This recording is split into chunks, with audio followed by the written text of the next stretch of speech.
Chapter 101 to 102, Sainton Island Alabasta. Phew for treble, tell me something amusing, will you? Brighten my day, Doflamingo said with a toothy grin. I'll say it, Doffy, those crimson man-eating flower folks.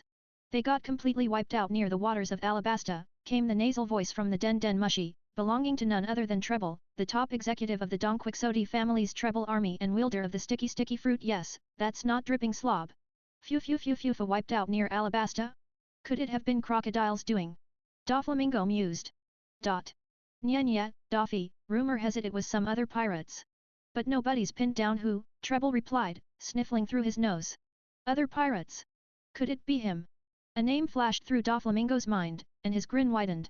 Phew for Treble, forget about this. Whoever did it might just be someone interesting. Treble, puzzled, asked, I'll say, Doffy, do you know who it was? A very interesting person, Doflamingo answered cryptically, baring his teeth as he hung up the Den Mushi. Then, with a flick of his coat, he accelerated in flight toward Dressrosa. 2 days later, the seas remained in turmoil. The navy and pirates clashed endlessly in the New World, while the 4 emperors continued stabbing each other in the back. One day, Big Mom Charlotte Linlin destroyed an entire pirate alliance just to claim more islands for sweets. The next day, Kaido, the beast, tried to off himself again, this time charging solo into Whitebeard's territory, challenging them all on his own. Taking the opportunity, red-haired Shanks gave Kaido a good stab in the back and seized a few islands under the beast pirate's control. The navy, eager to join the fray, ended up caught between Kaido and Whitebeard's crew and got absolutely thrashed for their trouble, retreating bruised and bloodied. This was the chaos of the New World. And now, in Paradise, that was the first half of the Grand Line, the total annihilation of the Crimson Man-Eating Flower Syndicate had sparked another frenzy. Various human trafficking rings, pirate crews, crime syndicates, and gangs began fighting to claim the power, territory, and resources left behind. Meanwhile, the celestial dragons and wealthy nobles who had backed the Crimson Man-Eating Flower waved their money around in desperation, spreading word and searching high and low for the pirates responsible for the annihilation. Bounties soared across the black market. With prices high, bounty hunters were foaming at the mouth, scouring the seas like rabid dogs. Even pirates couldn't resist the lure. Some went rogue in pursuit, causing the navy to scramble across islands and cities trying to hunt them down. In short, the seas were stormy above and roiling below, chaos both seen and unseen. The navy could barely keep up. On this day, a massive warship cut across the sea. Over 100 meters long, it radiated raw menace. The black flag it flew made nearby vessels steer clear, unwilling to risk getting close. In the distance, a black line stretched across the horizon long and wide. It was an island. A massive one. Hell, looks like we've arrived. The Desert Kingdom Alabasta. At the center of the deck, Aridar, Gilbert Arlen, and other officers sat around a finely carved round table, sipping afternoon tea. The one who had just spoken was Oliver. A desert kingdom.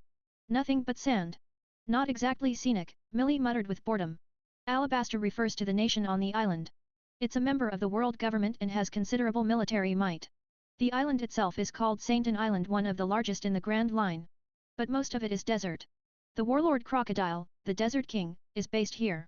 He even built a city, said Dimitri, crossing his legs with a self-satisfied smirk. Not to be outdone, Aridar chimed in immediately, that city is called Rain Base. It's Crocodile's headquarters. And Crocodile is hailed as a national hero in Alabasta. Aridar sneered inwardly. Outsiders might not know Crocodile's true intentions, but Aridar, who knew the plot, was well aware of the warlord's schemes. Of course, he had no intention of exposing them. He paused, took a sip of juice, then continued, the ruling family of the Alabasta Kingdom is the Nefertari lineage. They were one of the 20 royal families who founded the world government 800 years ago. But unlike the others, they chose not to move to marry Gosa. Huh? So, they're celestial dragons too? Arlen asked in surprise.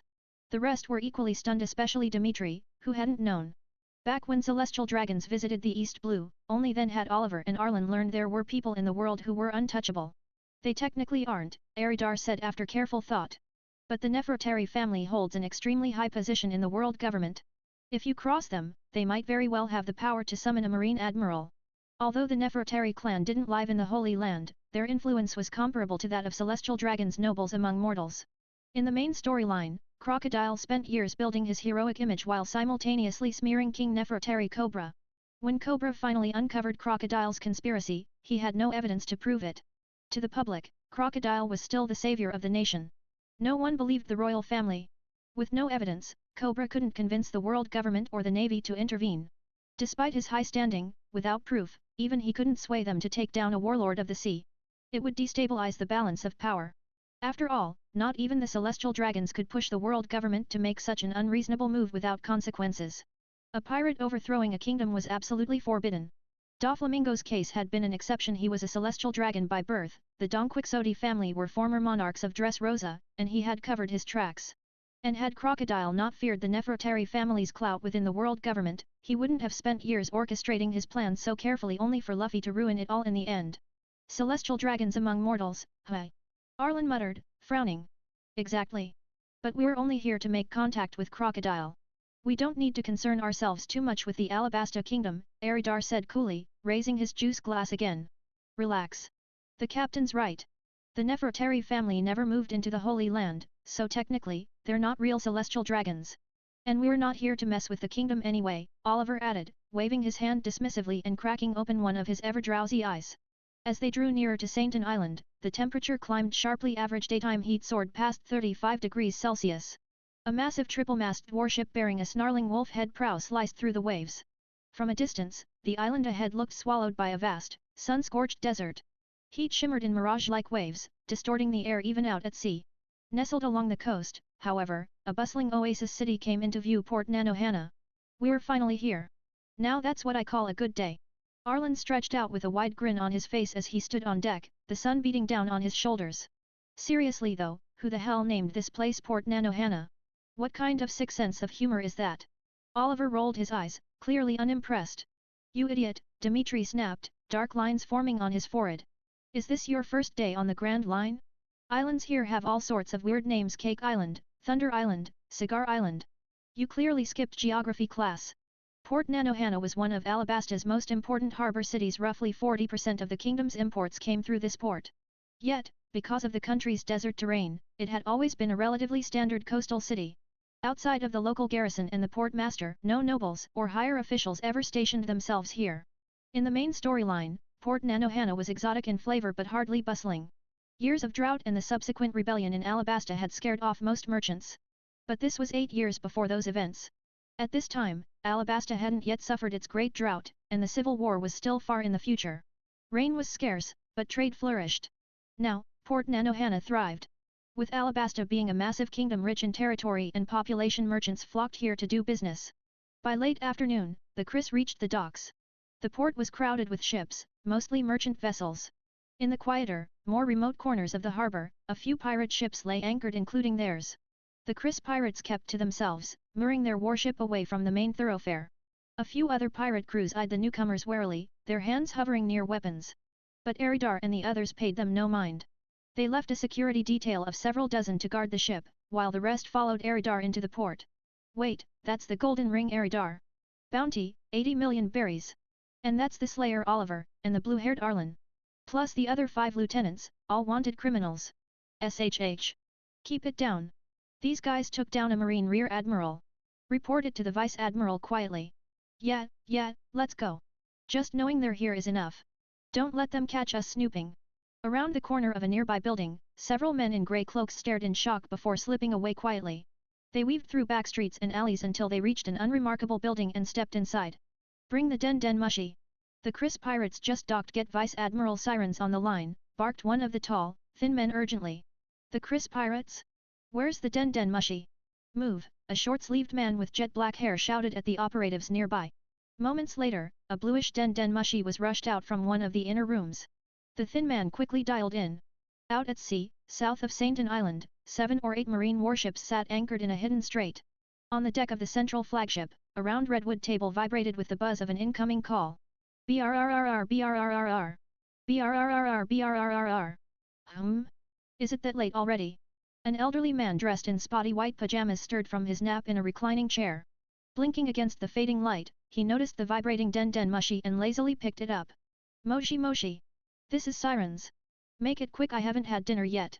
This sleepy elder in pajamas was none other than Neilmark Sirens, codenamed Ghost Hammer, a Vice Admiral of the Navy Headquarters, dispatched to Alabasta under direct orders from Fleet Admiral Sengoku. Vice Admiral Sirens, sir.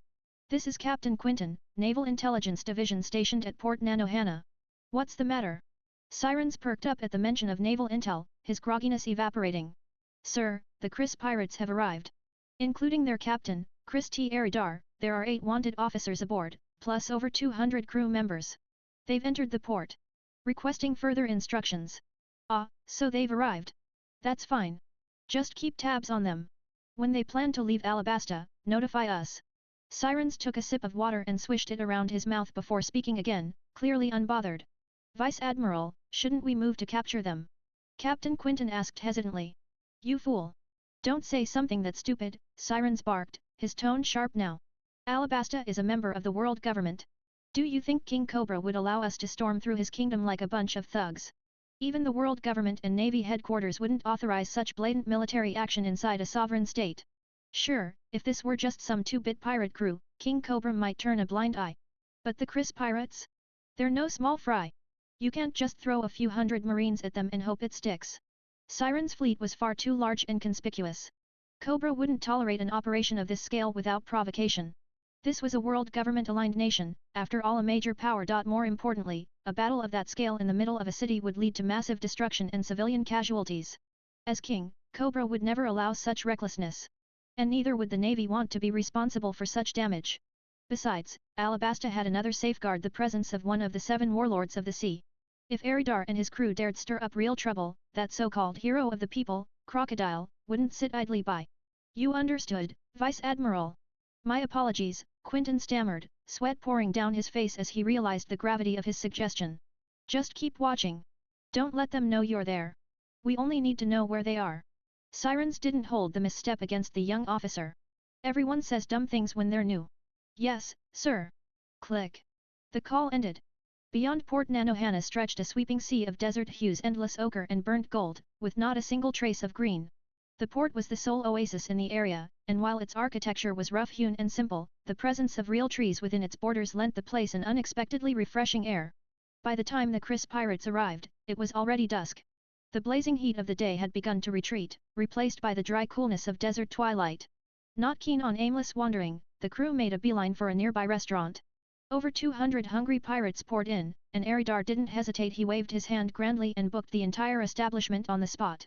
The owner, quickly recognizing the rough and rowdy clientele as pirates, dared not protest, especially not when he saw the generous stack of berries in Aridar's hand.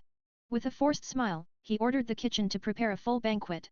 Though Gorbo's cooking aboard the ship was more than passable, they weren't about to pass up the chance to try the local cuisine. The meal was a raucous affair, dishes devoured with gusto, laughter ringing through the room. Some of the crew even ate so much they couldn't move afterward. Despite being pirates, Aridar wasn't the type to dine and dash. He paid the full bill before they moved on to a nearby inn called Tailwind, the largest in the area. After weeks at sea, even the simplest bed felt like heaven. It wasn't long before the rhythmic sound of snoring filled the inn. The night passed without incident. The moon rose and fell. By morning, the first rays of sunlight were creeping over the horizon. Yawning, Aridar rubbed his eyes as he descended from the second floor, trailed by the sleepy twin sisters Millie and Mina, who were still half asleep, mumbling as they shuffled behind him. Oi, boss! Got any breakfast? Aridar called, flopping down on a wooden chair in the lobby. Right away, no problem, replied the short-statured innkeeper behind the front desk, who also ran the kitchen. He didn't dare say no, either not after what had happened the night before. When Aridar and his crew had stormed in reeking of alcohol, announcing that they were renting out the entire inn and demanding the other guests be kicked out, no one dared object. Well, almost no one. A caravan guard captain had tried to protest the pirates' high-handedness. That ended in a brief but brutal scuffle where Bakken single-handedly flattened over 30 guards. After that, not even those kicked out had the courage to argue. In a world ruled by strength, fists still spoke the loudest. Aridar glanced to the side. Millie and Mina were now both face down on the table, fast asleep. He sighed, black lines forming on his forehead. Just as he reached out to wake them. Boom! A deafening explosion rocked the second floor, shaking the entire 3-story inn down to its foundations. What the hell was that? Millie and Mina jolted awake, eyes wide in panic. They instinctively reached for their guns only to realize they were still in their pajamas, unarmed. That idiot! Aridar's expression twitched as black smoke billowed from upstairs. He had a good idea who the culprit was. Damn it, it's way too early for this crap. Wasting such a good devil fruit on an idiot like that, what a shame. Bastard! What the hell are you doing? I'll kill you. Arlen, you son of a... Crash, A string of angry curses followed as Arlen stumbled into the lobby bare-chested, wearing cropped pants, and covered head to toe in soot. He was cradling his head as he tumbled down the stairs. A few slippers flew after him, presumably thrown by his fellow crewmates. Pa! Pa! Bastards, I swear I'll blow you all to hell one day. Arlen spat out soot as he stomped across the lobby barefoot, ignoring Eridar completely. He was heading outside, likely to wash off the grime. But just as he flung the door open, thud! He crashed straight into someone entering from the outside. The impact was so powerful that Arlen staggered back several steps. The other man just as large also reeled from the collision, knocking down several people behind him. Outside, a chorus of groans erupted. Ugh, what the hell? Damn it! Are you blind? Captain, get them off me! I'm getting crushed here. Oof, guess I ran into someone, Arlen muttered, blinking. Shut up, Eridar added unhelpfully, smirking from his seat. Arlen shot him a glare, then turned back to the man he'd collided with. Sorry. My bad. But would you mind stepping aside? I need to get through. The man was huge, well over 2 meters tall, with a square jaw and a hooked nose that reminded Eridar of Oliver. His expression was dark and unreadable. 5 deep claw scars ran down his right cheek like a beast had once raked its talons across his face. He wore traditional Alabasta garb, a long ebony case slung across his back over a meter in length and clearly old. Behind him stood over a dozen equally tall, intimidating men. Eridar's eyes narrowed slightly. That look in his eyes, cold, detached. Another killer, he thought. Pirate, maybe. Hey, bastard! You just ran into our captain. Do you have a death wish? One of the thugs near the door barked, stepping forward in a long coat. That's right. You think you can just walk away after bumping into Flyshot Copra, a pirate with a 70 million berry bounty? You better kneel and apologize, and cough up a few million for damages while you're at it. The man sneering beside him carried a rifle. So did the 3 others who stepped forward, all mean-looking men with murderous auras. Eridar couldn't help but laugh as Arlen got berated. A few million berries, huh? You got that kind of cash? Better pay up. But inwardly, Eridar was a little surprised. He had read about Flyshot Copra in the papers, a notorious rookie pirate from the South Blue. One of the most infamous newcomers this year. Robbed multiple towns, killed on a whim, massacred civilians, and even sank 4 marine warships, destroying an entire marine outpost in the process. A 70 million berry bounty, and he earned it. Arlen's face darkened at Eridar's jab. Like hell I've got that kind of money. All the cash is with Dimitri, he's the ship's treasurer. You idiots, blind or just stupid? Didn't you see the notice outside? This inn's been fully booked. That means this is private property, so get lost. Arlen barked, thoroughly pissed off now. The moment Arlen spoke, the man known as Flying Shot Copra froze. His previously blank expression turned icy, and a piercing chill flashed through his indifferent eyes. The air itself seemed to drop several degrees in temperature. Even Eridar couldn't help but suck in a sharp breath. That's some serious killing intent. Without a word, Copra took a step forward and lunged, his hand shooting toward Arlen's throat in a claw-like grab. You bastard! Caught off guard, Arlen hadn't expected the other man to attack so suddenly or so viciously. But he didn't flinch. Instead, he lashed out with a sharp kick aimed at Copra's gut. Seeing Arlen react so quickly, a flicker of surprise passed through Copra's eyes. Legs have more reach than arms. If I press the attack now, I'll get hit first. Instantly, he shifted his claw into a fist and slammed it down to intercept Arlen's kick. Boom! The air fell still for a split second, then erupted into a shockwave that blasted outward from the 2 of them, sending dust spiraling through the room. Several of Copra's nearby subordinates staggered back from the force, coughing violently as dust choked the air. You son of a bitch, you're really attacking. Arlen's voice was dark with shock and fury as his leg pressed against the fist that stopped it mid-strike. I'm a pirate. When I see something I want, I take it. Copra finally spoke, his voice hoarse but deadpan. Bastard! Arlen growled, enraged. This guy was seriously arrogant, attacking without warning, killing intent blazing. He was more savage than they were. You want our room, don't you? Eridar stood, a lazy smirk on his face as if he didn't take Copra seriously. Too bad we're pirates too. If you want to steal from us, you better make sure your fists are bigger. We're all pirates here, Copra muttered, eyes narrowing. I'll kill him first, then come for you. He pointed to Arlen, then jabbed a finger toward Eridar. Cocky bastard, Arlen sneered. With a powerful push of his leg, he shoved Copra straight out the door. Copra hadn't expected that kind of raw strength. The sudden force knocked him back several steps, and his crewmates, seeing their captain forced back, quickly scrambled to either side, too stunned to intervene.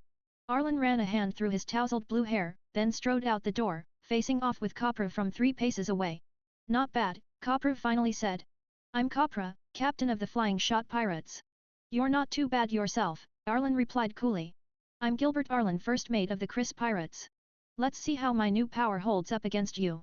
Copra's pupils contracted. New power? Don't tell me, he's a devil fruit user too. The surrounding Flying Shot Pirates immediately backed away, creating a makeshift ring for the two to fight. Die! Arlen suddenly shouted, launching a sweeping roundhouse kick. Foot detonation. The kick came fast and fierce. Alarmed, Copra barely had time to cross his arms and block above his head. Boom! A massive explosion erupted between them, flames and smoke engulfing the pair in a deafening blast. Captain! What the hell was that explosion? Captain Copra! He's gotta be fine, he's a notorious pirate. The sudden explosion sent the Flying Shot crew into a panic. The sheer power of it shocked them. This wasn't a normal clash. A dark figure stumbled out of the smoke, arms crossed, clothes torn and blood running down his forearms. Though blackened by soot, the ebony case on his back and his silhouette made it clear it was Copra. KHH. Copra coughed out a stream of black smoke, wiping his face and snarling, "You're a devil fruit user. Oh-ho? You figured it out." Arlen nodded without a hint of guilt. "Yeah. I ate the bomb fruit." "Yes, the very same bomb fruit. Originally seen in canon as the power of Mr. Five, a high-ranking agent of Baroque works, that guy with the explosive boogers and a rock star look that fooled no one. What most people didn't realize was how terrifying the bomb fruit truly was. The user's body could detonate any part of itself without taking any damage. Even a sneeze or a puff of breath could become a deadly weapon. Compared to Gladius from the Don Quixote pirates and his pop fruit, this was on another level entirely. Back in his past life, Eridar had always thought this fruit was criminally underrated, wasted on a joke of a villain. In the hands of someone serious, say one of Whitebeard's commanders, it would have been devastating. So when the Chris pirates took down the Crimson Man-eating flower, they discovered a devil fruit locked away in the Fat Bear Elver's captain's quarters. They had no idea how Nisero Elver got his hands on it, but when Eridar saw it was the bomb fruit, he didn't hesitate. If he hadn't already eaten the impact fruit, he'd have taken it himself. But giving it to his brother, Arlen? No regrets. The only issue? Arlen had only eaten the fruit a few days ago and his control was still unstable. He'd randomly blow things up when he sighed too hard, or worse during sleep. No one dared bunk with him anymore for fear of being blown halfway to hell. Oliver and the others had already beaten him up several times over it. But right now, that power was proving its worth. Gasps rippled through the Flying Shot crew. The bomb fruit. Run for it, he's gonna explode again. We'll get blown to bits if we stay. In a blink, the pirates scattered in every direction like panicked birds, diving for cover. Idiots. Copra's brow twitched as he watched his men flee in disgrace. A black vein bulged on his forehead. He looked like he wanted to strangle every last one of them. Eridar chuckled from the doorway, shaking his head. Man, they really do scatter like pigeons. Copra's eyes narrowed, the amusement gone. A paramecia-type bomb fruit. Quite the powerful devil fruit. He slowly reached for the ebony case on his back. With a click, it opened and from within, he pulled a gleaming short-barreled rifle over a meter long. Rib. His muscles rippled, and his shirt tore open as two massive wings burst from his back, black-brown feathers spreading wide, kicking up a violent gust. Each wing spanned over 2 meters. A Zoan type. Arlen's relaxed expression finally tightened, unease flickering in his eyes as he instinctively took a step back. Eridar's jaw dropped. Wah! Birdman. What's a birdman? A person with bird wings, duh. Look at that winged guy, what else would he be? True, yeah, he's definitely a birdman. Standing in the doorway, Millie and Mina whispered in confusion. Hearing both Eridar's comment and the twins' chatter, Copra staggered, almost tripping over himself. Arlen's lips twitched. Birdman. A guy with bird wings. What a vivid description, I can't even argue with it. I'm a Zoan-type bird fruit, model, falcon user, Copra growled, voice raspy and tinged with suppressed irritation. Falcon, huh? That's going to be annoying. Another one who can fly. Arlen's muscles tensed, ready for sudden attack. Bird fruit? Still makes you a birdman. Eridar quipped again, unbothered. Birdman. Birdman. Millie and Mina chanted in unison, hand in hand. I'm going to kill you all. Rage flared in Copra's eyes. With a beat of his wings, he shot forward like a bolt of lightning. He's coming. Arlen's expression sharpened. He stomped the ground and leapt into the air, lashing out with a kick. Boom. A massive tree across the street, thick enough that 2 people couldn't wrap around it, was engulfed in fire and toppled with a thunderous crash. But Arlen's kick hit nothing. The shockwave from his missed strike had blasted the tree apart. Copra had easily veered past him. His real target was Eridar. Steel gleamed cold in his hand. A razor-sharp, short steel spear aimed straight for Eridar's chest. He hadn't even reached him yet, but the slicing wind had already started to sting. A third-rate pirate, dares to lay a hand on my captain. A thunderous voice boomed out. In the blink of an eye, a towering figure exploded from behind Eridar. Wham! The air rippled violently. Copra was sent flying backward like a dark blur. Midair, his wings flared open to stop his descent, hovering in place. But the gusts his wings generated blasted outward, sweeping the area like a windstorm. Luckily, they weren't on a main street, or a dozen pedestrians would have been sent flying. In the sky, the front of Copra's shirt had a brownish imprint like rust left by a giant fist. His steel spear had snapped clean in half. No, not snapped, it looked like the middle of it had rusted into dust and crumbled apart. Standing in front of Eridar now was a shirtless man, nearly 3 meters tall. From his massive hand, rust-colored flakes fell like sand, making a faint shushing sound. Ha! Well done, Bakken. That thief had taken several days to crack the box open. And to show his trust and win loyalty, Eridar had let Bakken eat the devil fruit inside. To everyone's surprise, it turned out to be the very same rust fruit from the original storyline. Its power allowed the user to corrode anything they touched, including human bodies. Metal weapons stood no chance. With Bakken's immense strength combined with this power, he was nearly untouchable. Swords? Useless. Bullets and cannonballs? Might as well throw sand. Even human bodies with iron in their blood couldn't withstand rust and a punch from that monster. A paramecia type again, another problem user, Copra muttered as he looked at his ruined spear. He was already guessing Bakken's ability. Looks like I can't let that brute get near my weapons again or they'll rust to nothing. Still, Copra pulled another identical spear from the long black case on his back. After all, Arlen, the one with the bomb fruit, was still a threat. You bastard! You ignored me! You actually dared to attack my captain right in front of me! Arlen's face darkened with fury. He'd been completely played, and his pride was boiling. Captain? Their captain is here too. Copra only now caught that detail. He hadn't heard Bakken clearly before, but now Arlen had confirmed it. Eridar was their captain. That easygoing, laughing young man, was the captain? That meant he was the strongest of them all. Copra's confidence faltered. You arrogant prick! Ignoring me like I'm nothing. Seeing Copra still midair and not even looking at him, Arlen exploded in rage. He stomped the ground and launched into the sky. A white burst of compressed air flared under his foot, Jeppo the moonwalk technique. With visible shockwaves beneath his feet, he stepped through the air itself toward Copra. Nanny! He can use that too. Copra's eyes widened in disbelief. Arlen's technique looked exactly like the one used by that bounty hunter he'd met weeks ago, running through the air and unleashing slicing vacuum kicks. That guy was stronger than him by a good margin, and Copra had only survived because of his ability to fly. That same bounty hunter, with only 200 men, had routed his 600-strong flying shot pirates. And there was also that fat man who could transform into a brown bear. Far stronger than Copra, and again he'd only escaped thanks to flight. That battle had nearly wiped out his crew, leaving only 100 survivors. That guy. He's running in the air. No way, that's one of those devil fruit powers. We're gonna die, run for it. The dozen or so members of the flying shot pirates hiding around the street were trembling with fear, eyes wide in disbelief as they watched Arlen dart through the sky with Jeppo. The memory of that nightmare-like battlefield from before came flooding back. You're dead, you bastard! Foot detonation! Caught off guard, Copra snapped back to his senses just as Arlen closed the distance already right in front of him, delivering a brutal kick. Startled, Copra instinctively raised his short musket to block, only for dread to strike a split second later. Oh no, it's gonna explode. Arlen's muscular leg, honed to precision, slammed into the gun's grip. Boom! A thunderous explosion erupted midair. Flames and black smoke engulfed Copra in an instant. But strangely enough, there was no scent of gunpowder, unnerving in its own right. Crash! A dark figure plummeted from the smoke and slammed into the street below, smashing a crater over 2 meters wide. The impact shattered the cobblestone beneath, sending dust and rubble flying as cracks spider-webbed across the pavement. Cough cough! Covered in soot, Copra hacked up a few mouthfuls of black smoke. Every muscle ached as he clawed his way out of the crater, staring warily at Arlen still floating in the air above. Take another one, piercing foot detonation. Arlen stomped down hard on the air as if pushing off an invisible wall. A visible white shockwave burst from the point of impact, launching him downward like a spear, his right leg thrust forward like a javelin, aimed directly at the recovering Copra below. Damn it! Copra cursed, ducking into a roll just in time.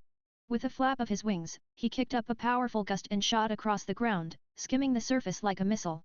But Arlen's kick crashed straight into the earth. Boom boom boom! The explosion was deafening. The street erupted, tiles and stones flung into the air like shrapnel. A violent shockwave rolled outward, tearing up the pavement and throwing debris in every direction. It was as if half the street had been bombed. Though Capra had narrowly evaded the blast, the concussive shockwave still caught him. He was hurled through the air, spinning wildly before crashing through the storefront of a nearby shop. Where did that explosion come from? Run! That's a devil fruit fight, stay out of it or you'll die. Monsters! Are they trying to blow the whole town apart? Panic erupted. Civilians fled in all directions. Even the flying shot pirates, battered and scorched from the previous blast, scattered in retreat. None of them had died, but nearly all were wounded. A powerful gust surged down the street like a rolling wave. Eridar raised a hand, and with a low hum the air in front of him compressed into a dense pressure wall, easily blocking the incoming shockwave.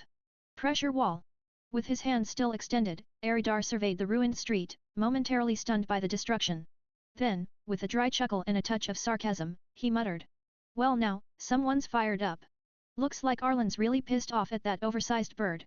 The first mate's mastery of the bomb fruit is incredible. Millie and Mina stared in awe at the wreckage. Seriously? Unbelievable. Bakken stood behind Eridar, jaw slack with wonder. Lord Arlen's finally made up for the lack of range and area of effect in his attacks. At a remote dock in Port Nanohana, several ships flew black flags adorned with crossed blades as they unloaded cargo. Hundreds of workers bustled about, stacking crates along the shore and into nearby warehouses. Beneath a canopy on the pier stood a tall, broad-shouldered man with slicked back hair, a fat cigar clamped between his teeth. A thick scar ran horizontally across the bridge of his nose, roughly stitched and starkly visible. His eyes gleamed with cold disdain, pride, and a barely contained edge of cruelty. Gold rings adorned his right pinky and thumb, while his left hand ended in a massive golden hook. A black fur-collared coat hung from his shoulders, revealing an orange plaid shirt with black stripes beneath. A blue scarf coiled around his neck. He wore brown trousers and polished leather shoes. When the explosion echoed from the town, the man turned his head, clearly irritated. Can someone tell me what the hell is going on out there? His voice was deep, heavy, and dripping with menace. A shirtless subordinate nearby answered a den mushy call, grunted a few times, and rushed over. Crocodile-sama, there's a skirmish on 2nd Street. Some pirates are fighting, looks like devil fruit users. Devil fruit users, huh? Crocodile's eyes narrowed, voice thick with scorn. I've killed more of those than I can count. Stirring up trouble under my protection? Just more dead meat who don't know their place. Indeed, it was none other than Sir Crocodile, warlord of the sea, wielder of the Sunasuna no Mi, the sand fruit. In the kingdom of Alabasta, he was once hailed as a hero. In the underworld, he was known as a cunning and ruthless force of nature. Just this month, Crocodile had purchased a massive shipment of weapons from arms dealers in the criminal underworld, all to arm the operatives of Baroque works. That shipment had arrived at Port Nanohana that morning. Concerned about the scale, he had come in person to supervise the unloading only to be disrupted by some upstart pirate brawl. He was not pleased. Of course, Crocodile-sama. Everyone knows your name. Probably just a bunch of nobodies who got lucky with a devil fruit, the shirtless man chuckled, shamelessly trying to flatter him. Humph, save it. Crocodile sneered. You stay here. Count everything. If even a single crate's off, I'll feed you to my banana wani. With that, he didn't wait for a reply. His body dissolved into a swirling vortex of sand and vanished into the sky. Whoosh! A piercing whine tore through the air like a sonic boom, slicing through the atmosphere itself. A dark blur shot past in an instant. Standing in the middle of a devastated street, Arlen barely managed to twist his body out of the way. The blur grazed his arm and, in the blink of an eye, punched through the stone walls of several buildings before embedding itself halfway into a massive boulder with a heavy thunk. On closer inspection, the projectile was a gleaming steel short spear, still humming and vibrating with deadly force where it was lodged. Damn! No wonder they call him Flying Shot. That's some serious technique. Arlen glanced back at the hole blown clean through the wall, his expression shifting to full alert. Capra's throwing speed was insane, so fast the spear was practically on him before he could react. And that penetration power? In the chaos of a battlefield, that kind of force could likely pierce through 10 men in a row. Terrifying. This kind of power. It might even tear through my armament hacky defenses, Eridar muttered, breath catching, eyes narrowing. Just that one technique from Capra was enough to pose a lethal threat. Even with armament hacky, he wasn't sure he'd come out unscathed. Of course, part of that was because Eridar's hacky was still underdeveloped. I swear I'm gonna carve that bastard up. Oliver yawned as he strapped on his twin blades, Nagamitsu and Yubashiri, stepping out of the inn in a foul mood. First thing in the morning and I'm dealing with some pain-in-the-ass lunatic, and interrupting my damn sleep on top of it. Serves you right, Dimitri and Gorbo muttered as they emerged behind him, buttoning their jackets and scowling. Behind the trio, the crew of the Chris pirates poured out of the inn in droves, weapons at the ready. Well, well. Morning, fellas. Thought you'd sleep in a bit more, Aridar said with a wide, mischievous grin. With all that racket? Who the hell could sleep? Wipe that smug look off your face, you bastard. Oliver and the others snarled back without missing a beat. Clatter. From the wreckage of a nearby building, Copper climbed out, chunks of stone and rubble falling off his dust-covered body. Ignoring the grime, he reached back into the ebony case on his back and pulled out another short spear. Whoosh! A gust of wind surged as he took to the skies again. His soot-blackened body was streaked with ash, his feathers singed in patches, his whole figure a picture of battered desperation. Damn it! Too many officers, and they're all strong.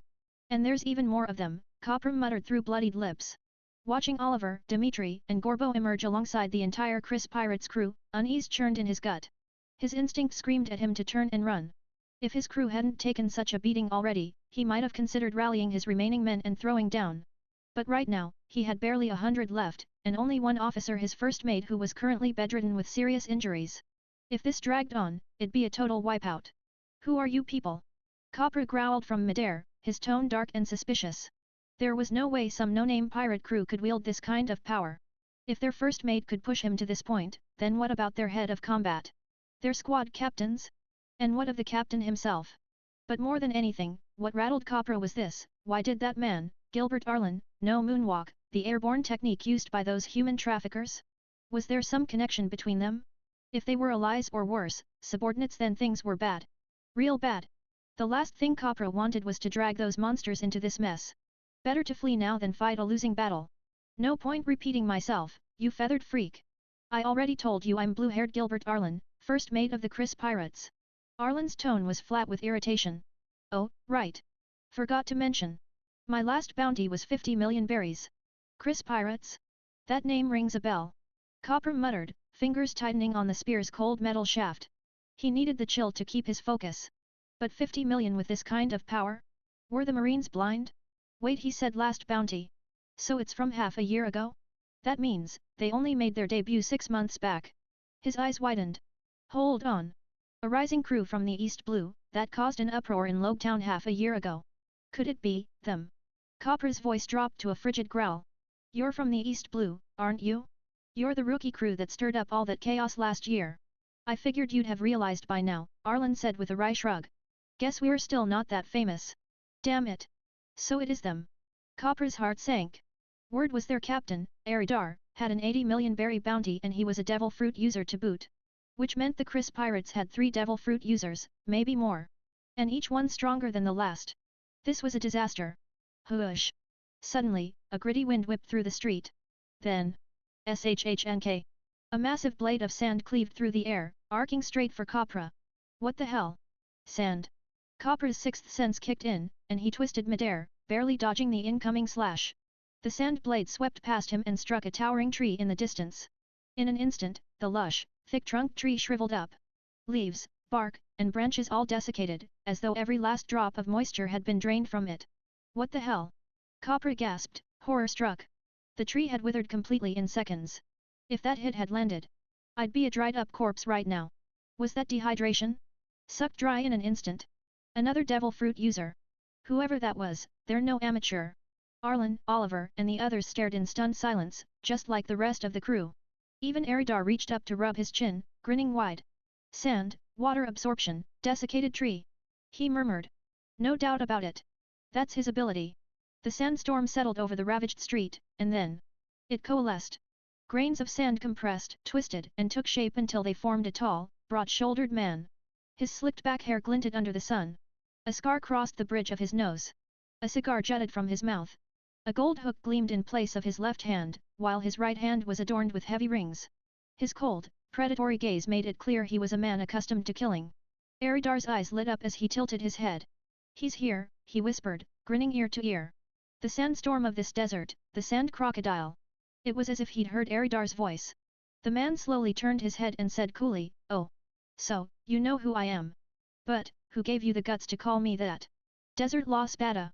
Without warning, his arm morphed into a massive blade of sand, swelling to enormous size in an instant before swinging straight toward Aridar. SHK. The enormous sand blade hissed across the ground like a living thing, carving its way forward with a low, ominous sound. Before anyone could react, Aridar stepped forward, planting himself between Mina, Millie, and the oncoming attack. A sharp pulse spread from his stance. A burst of white shockwave pressure exploded outward, the concentrated force forming a ring of concussive air. Boom! Dust and sand erupted into the air, debris flying in all directions. The dissipated shockwave whipped into a gale force wind, scattering rubble and sweeping trash across the battlefield. Moments later, as the dust settled, everyone gaped at the sight left behind a massive gash carved into the street, long and wide, at least 10 meters deep. It was the path left by the sand blade's devastating strike. He actually blocked it. The man raised an eyebrow in surprise, his gaze lingering on Aridar. He hadn't used his full power, true, but even so, that attack could have split the earth in two easily enough to destroy a fleet. Most pirates would never try to block it head-on. Who the hell is this guy? Copper muttered midair, his scalp tingling as he stared at the deep scar in the ground. With his own strength, he wouldn't dare try to take a slash like that head-on. Back on the ground, members of the Flying Shot Pirates cowered inside a nearby shop, nearly in tears. Another monster just great. As if one wasn't enough. Now they just kept showing up, each scarier than the last. Did someone put out a hit on them? He's terrifying. Is he even human? Muttered Arlen, glancing uneasily at the crack that had stopped just short of where he stood. A slash like that, from a single swing. Oliver's face had gone deadly serious. His hands were already resting on the hilt of his sword. This man, with a reputation like his, no wonder, murmured Dmitri, as if suddenly recognizing who they were facing. Bakan and Gorbo didn't say a word, but their expressions had turned grim, eyes fixed warily on the man in front of them. Well, that's some serious power. No wonder they call you one of the 7 warlords of the sea. Aridar strode confidently into the center of the street, flashing a wide grin. Ha ha ha. Crocodile the Sand Croc. I was just planning to head to Rainbase to look for you. Didn't expect to bump into you here, what a coincidence. He's Crocodile. The Sand Crocodile, Sir Crocodile of the 7 warlords. That bastard, he's one of the big names on the sea. Gasps and stunned silence rippled through the crowd. The man standing before them was none other than Sir Crocodile, one of the 7 warlords of the sea, a pirate of infamy and legend.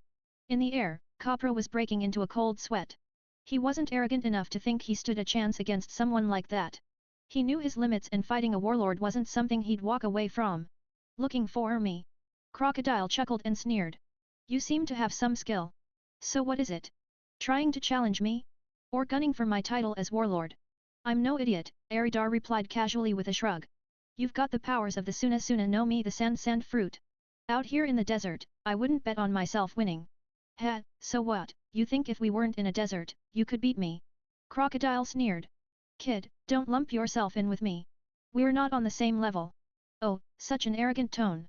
I'm trembling. Aridar patted his chest in mock fear, then bared his teeth and scowled. Seriously, though, what a nasty attitude. Is that how all the warlords act? That Doflamingo punk had the exact same energy when I met him. Doflamingo? You've met that bastard? Crocodile's eyes narrowed dangerously. Yeah, just like you. Total jerk, Aridar said with a scoff. Soon as we crossed paths at sea, he almost wrecked my ship without even saying hello. And to think I was planning to invite him aboard. Pfft. Ka-ha-ha-ha-ha. That does sound like him, Crocodile burst out laughing. But after a few chuckles, his smile faded. He frowned and stared at Aridar with new interest. Wait. You crossed paths with him and survived? Did you beat him? Please, Crocodile, you're flattering me. Aridar waved dismissively, then pointed at his shoulder, where a scar was still healing. We fought. The guy's freakishly strong like a damn monster. I managed to push him back, but I took damage. He walked away without a scratch. You repelled Doflamingo. Crocodile's eyes widened slightly, and for the first time, both of his arms transformed into scything blades of sand. Then let's find out if you're just talking big, brat. SHK. Twin blades of sand slithered along the ground, tearing toward Aridar like desert vipers. The attack came so fast, Aridar barely managed to dodge in time, throwing himself to the side. Skr Raj. The earth split open again, two fresh chasms ripping through the street, deeper, longer, and wider than the last. They cut straight through to the far end of the road, dark and yawning, their depth impossible to gauge at a glance. TCH. Crocodile clicked his tongue when he missed. Whoosh. Almost immediately after the sand blades vanished, a shockwave pulsed back at Crocodile. Aridar wasn't about to take a beating without returning the favor. Boom. A shallow, half-moon trench tore through the ground, the shockwave slamming into Crocodile's body and bursting him apart, his form disintegrating into sand and scattering across the street. The blast smashed a nearby building, reducing it to rubble and swirling dust. Did he just shatter? He vanished. That was Crocodile. There's no way. Am I seeing things? The moment Crocodile's body turned to sand and vanished, the pirates of the Chris Pirates and the Flying Shot Pirates nearly popped their eyes out of their sockets. Even Capra, watching from above, was stunned. But unlike the average low-tier pirate, his trained eye caught something critical. Tch damn Logias, Aridar spat, annoyed as he wiped some dust off his shoulder. He'd momentarily forgotten the key trait of Logia-type devil fruit's intangible, elemental bodies that normal attacks couldn't touch. Of course, remembering wouldn't have changed much.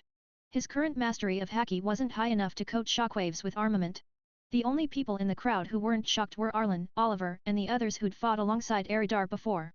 He had already taught them about devil fruit abilities, especially how ineffective conventional attacks were against Logia users without Seastone or Haki. Unless you had a natural elemental advantage or they had some kind of environmental weakness, like Crocodile's sand hardening with water, or Rubber's immunity to lightning, normal strikes wouldn't cut it. Chapter 109 to 110, The Birdman Gets Jumped. So that's Logia intangibility, huh? His body turned to sand. What a pain. Truly fascinating. No wonder it's said to be the strongest of the 3 devil fruit types. This is the first time I've seen it in person. Now I get why normal attacks don't work on him. Guess I better train my Haki harder. If I run into someone like him alone next time, I'll be dead meat. Arlen, Oliver, and the others traded amazed remarks. For most of them, this was their first encounter with a Logia-type devil fruit user. The ability to turn one's body into an element? Definitely eye-opening. Shhhh. As the impact wave settled, streams of golden sand floated through the air, slowly gathering together into the form of a man-crocodile. Decent power, but too bad you can't touch me. We're not in the same league, kid. Crocodile sneered at Aridar, his tone thick with contempt. Logia types are real trouble, huh? Aridar scratched his head, then called out, Oi, Crocodile, how about we take this to the desert? No sense wrecking this place with our moves. You don't want to ruin your rep as a hero here, do you? Crocodile narrowed his eyes. The brat's right, his attacks were destructive. Even if they couldn't hit, fighting in the city would tear it apart. Not good for his image as a hero of this nation. With that thought, his body dissolved into a swirl of sand and drifted out toward the outskirts. Outside. Now. Seeing him head off, Aridar smirked slightly but didn't follow right away. Instead, he turned to Arlen and the others. Hey, you lot, watch that birdman. Don't let him escape. And if he tries, kill him. Damn it. Hovering in the air, Capra cursed under his breath. He spun around and tried to flee. Swish. The moment his wings moved, a massive slash shot passed in front of him, soaring nearly 100 meters high before fading. Oi, oi birdman! Didn't you hear our captain? Oliver strolled forward, Yubashiri pointed to the ground, Nagamitsu resting lazily on his shoulder. Stay right where you are.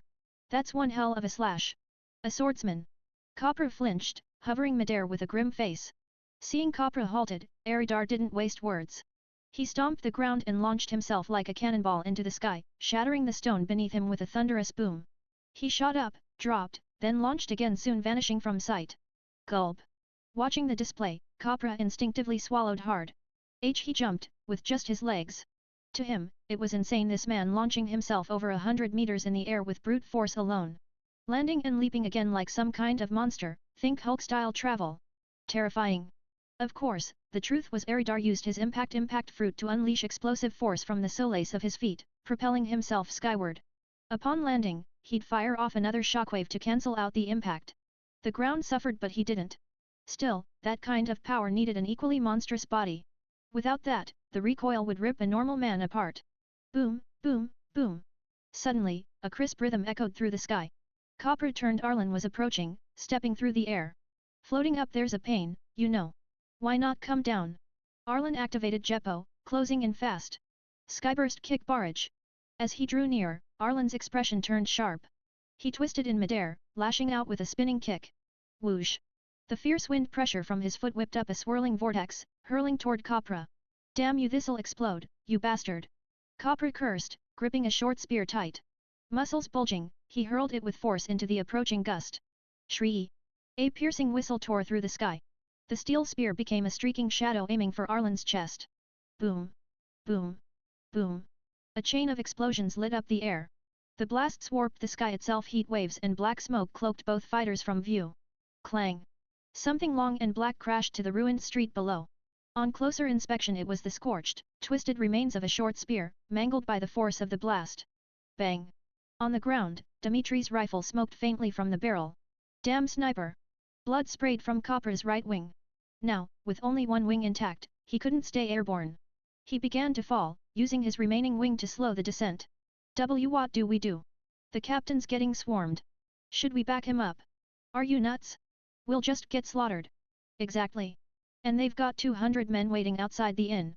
Half stay and watch, half go call reinforcements. Good plan. Move. Not far away, members of the Flying Shot Pirates were hidden in a building. After a quick discussion, they split into two teams. The less injured ones ran off to get back up faster, more mobile. The seriously injured stayed behind to keep eyes on the fight. Nice teamwork. Oliver smirked coldly. Without missing a beat, he swung Nagamitsu in a clean arc. Whoosh! A pale blue-white slash cut through the air. One sword-style skicleaver. Damn it! I'm almost out of spears. Copra had just landed when he saw the attack screaming toward him. He frantically pulled another short spear from the ebony case on his back. His spear box wasn't large, only 6 could fit. One had rusted from Bacon's ability. One he'd thrown earlier. Another got blown to pieces just now. This was number 4. As the slash drew near, Copra's left wing snapped forward, his feathers becoming a blur of shadow. Falcon arrow barrage. Clang! Clang! Clang! His feathers barely slowed the slash. A closer look revealed them split and falling brown feathers cleaved in two. You won't take me down that easy. Unfazed, Copra readied his spear again. His right arm bulged with muscle, veins popping as he let out a battle cry and met Oliver's slash head-on. Chapter 110-111, The Navy Holds Its Ground. Clang! A sharp metallic clang rang out, followed by a thunderous crash. The blue and white slash was deflected mid-air, careening off toward a nearby building. It sheared through the rooftop, gouging out a jagged chunk. The uneven cut was proof enough this wasn't a clean strike. That attack had been forcefully knocked off course. The immense counterforce disrupted its cohesion, leaving it more like a blunt weapon than a blade. That was why Oliver's slash struck with the boom of a battering ram rather than the hiss of a sword. A blow like that was no longer about sharpness. It had become a weapon of pure force. TCH blocked it. Oliver rested Nagamitsu casually over his shoulder and muttered with lazy indifference. Boom! Chunks of shattered stone erupted where Copra had stood. Dust billowed. But Copra was already gone, having slipped to the side just in time. Crack! Gorbo yanked his arm from the cratered ground and scowled. Slippery bastard! Dodged it. The spot he'd slammed down on was exactly where Copra had been moments ago. Now it was just a 1-meter-wide pit, crushed by Gorbo's bare fist. Damn it, these guys are monsters, Copra muttered, half-kneeling, cold sweat streaming down his temple. The Chris Pirates officers were way beyond anything he'd faced before. Each one was terrifyingly strong. Compared to the ragtag lieutenants he'd commanded, these were elite fighters, every last one. Even those a notch below his level weren't easy prey. He couldn't finish them quickly. Not one. And the first mate, Gilbert Arlen, the blue-haired one, and that swordsman on par with a master, their strength was at least equal to his, maybe greater. Especially that brute Bacon, the one with the rust fruit. He was Copra's natural enemy. Copra didn't even dare use his flying shot technique against him. What kind of idiot brings steel weapons against a man who can corrode metal with a touch? That'd be throwing meat to the dogs. Worse, he was already down to 3 loaded short barrels out of 6. Bang! Bang! Bang! Bang! Copra rolled instinctively just as gunfire shredded the earth behind him. Bullet craters stitched the ground. Up on a rooftop, Millie and Mina, each wielding a pistol, opened fire, laying down precision shots. Earlier, when Eridar ordered that Copra be taken alive, the twins had rushed back to gear up. By the time they returned, Arlen and the others were already engaging Copra. So they flanked instead, climbing a rooftop to provide ranged support. TCH, those twins are no joke. Sharp shooters. Copra gritted his teeth, glancing toward the roof where Millie and Mina reloaded fluidly. Still crouched low, he scanned the battlefield, his attackers surrounding him like wolves. 3 long-range marksmen, Dimitri, Millie, and Mina. 2 devil fruit users with troublesome abilities, Arlen and Bacon. 1 sword master of terrifying skill, Oliver. And a fighter with both raw power and deadly technique, Gorbo. With a lineup like that, escape seemed impossible. Meanwhile, on the southern side of Sainton Island, hidden within a narrow strait, 7 or 8 warships lay anchored, their sails furled, awaiting orders. At the center, aboard the flagship, a first-rate battleship, Vice Admiral Neil Mark Sirens was squatting on the railing, half asleep, brushing his teeth in pajamas. Gurgle gurgle, gurgle gurgle. Upstairs on the second deck, in the command center, a den mushi suddenly rang. Brrrring. Moshi moshi. This is the first assault fleet. Rear Admiral Leaf speaking, flagship captain on duty, came the calm voice of a marine in a justice coat, katana at his hip. Hello, Rear Admiral, replied a tense voice on the other end. This is Lieutenant Quinton from Naval Intelligence, stationed at Port Nanohana. I need to speak with Vice Admiral Sirens. Urgent matter. I'll fetch him immediately, Leaf said, alarmed by the urgency. He clutched the den mushi and ran up to the deck, where Sirens was just rinsing his mouth. Vice Admiral, urgent intel from Port Nanohana. They say it's serious. Again? Didn't we just hear from them last night? Sirens grumbled, clearly not a morning person. Still, he took the receiver with a sigh. Moshi moshi, this is Sirens.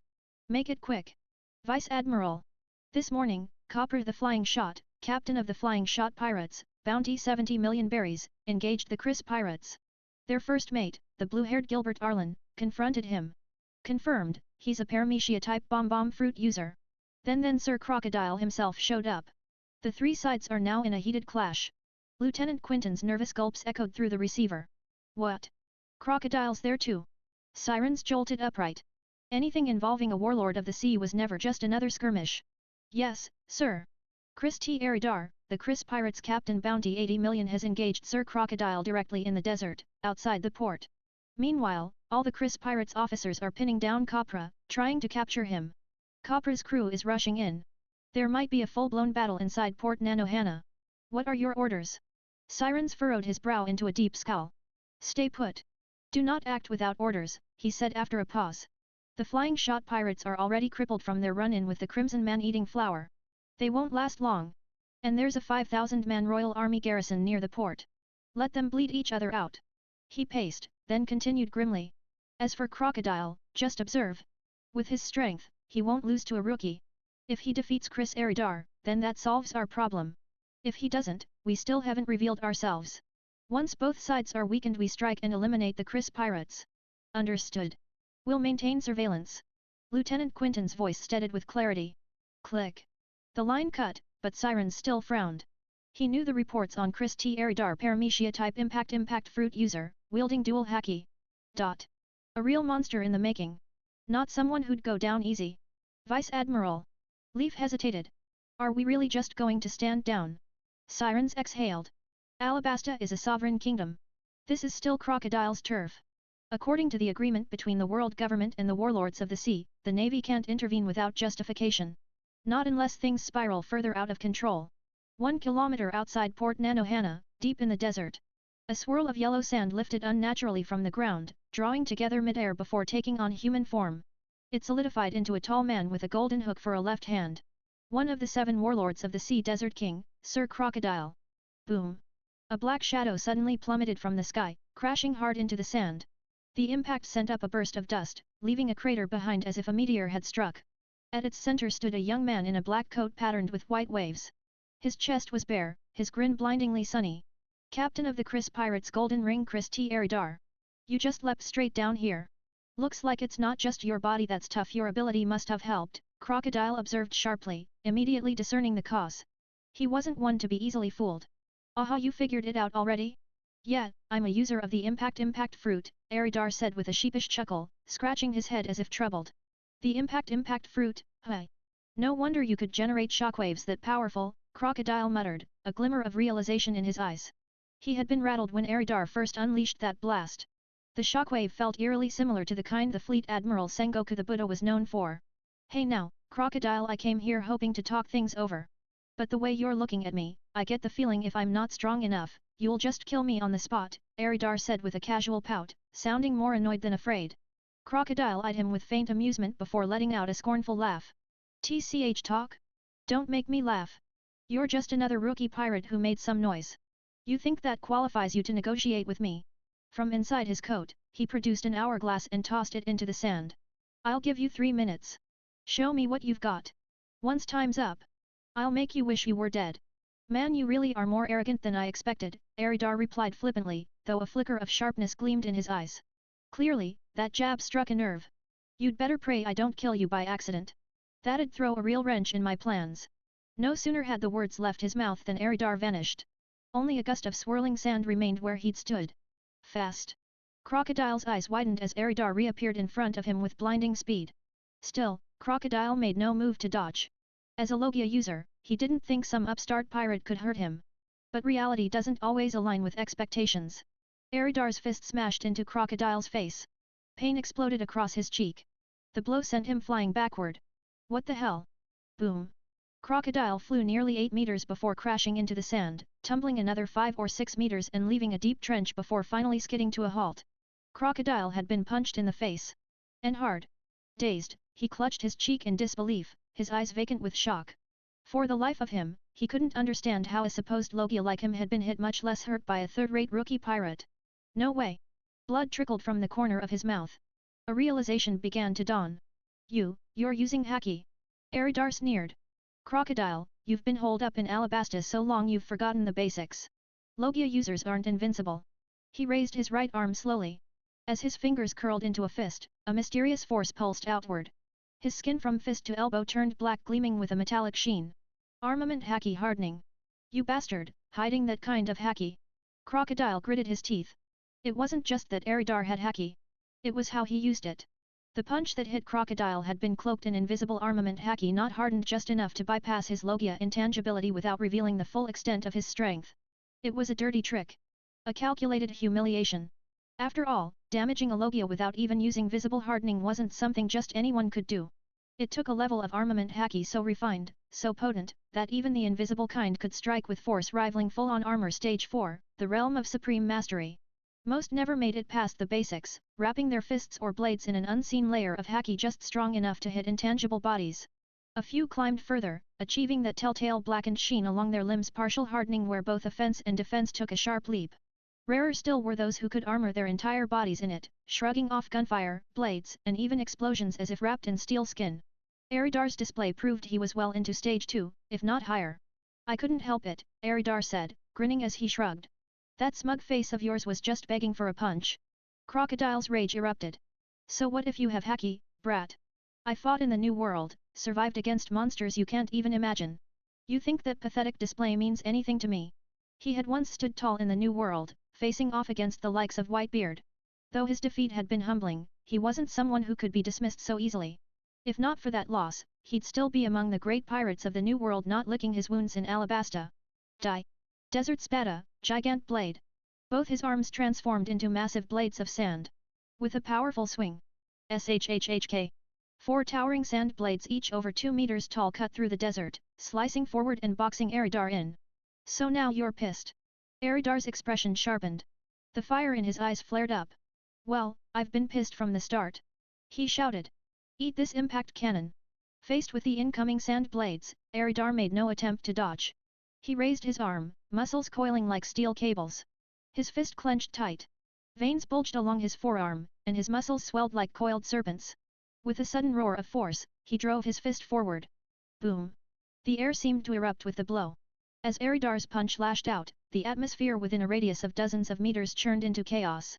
A savage gust howled outward, and from his fist surged a cylindrical shockwave, 3 to 4 meters wide, racing ahead at blinding speed. The desert floor caved in beneath its path. Sand was blasted aside and compressed downward and outward, leaving behind a deep, semicircular trench carved clean through the battlefield. No, more than a trench. It was a ravine, forcefully torn open by raw, concentrated power. Whether it was Crocodile's Desert Spada or Eridar's impact cannon, both attacks raced forward at breakneck speed.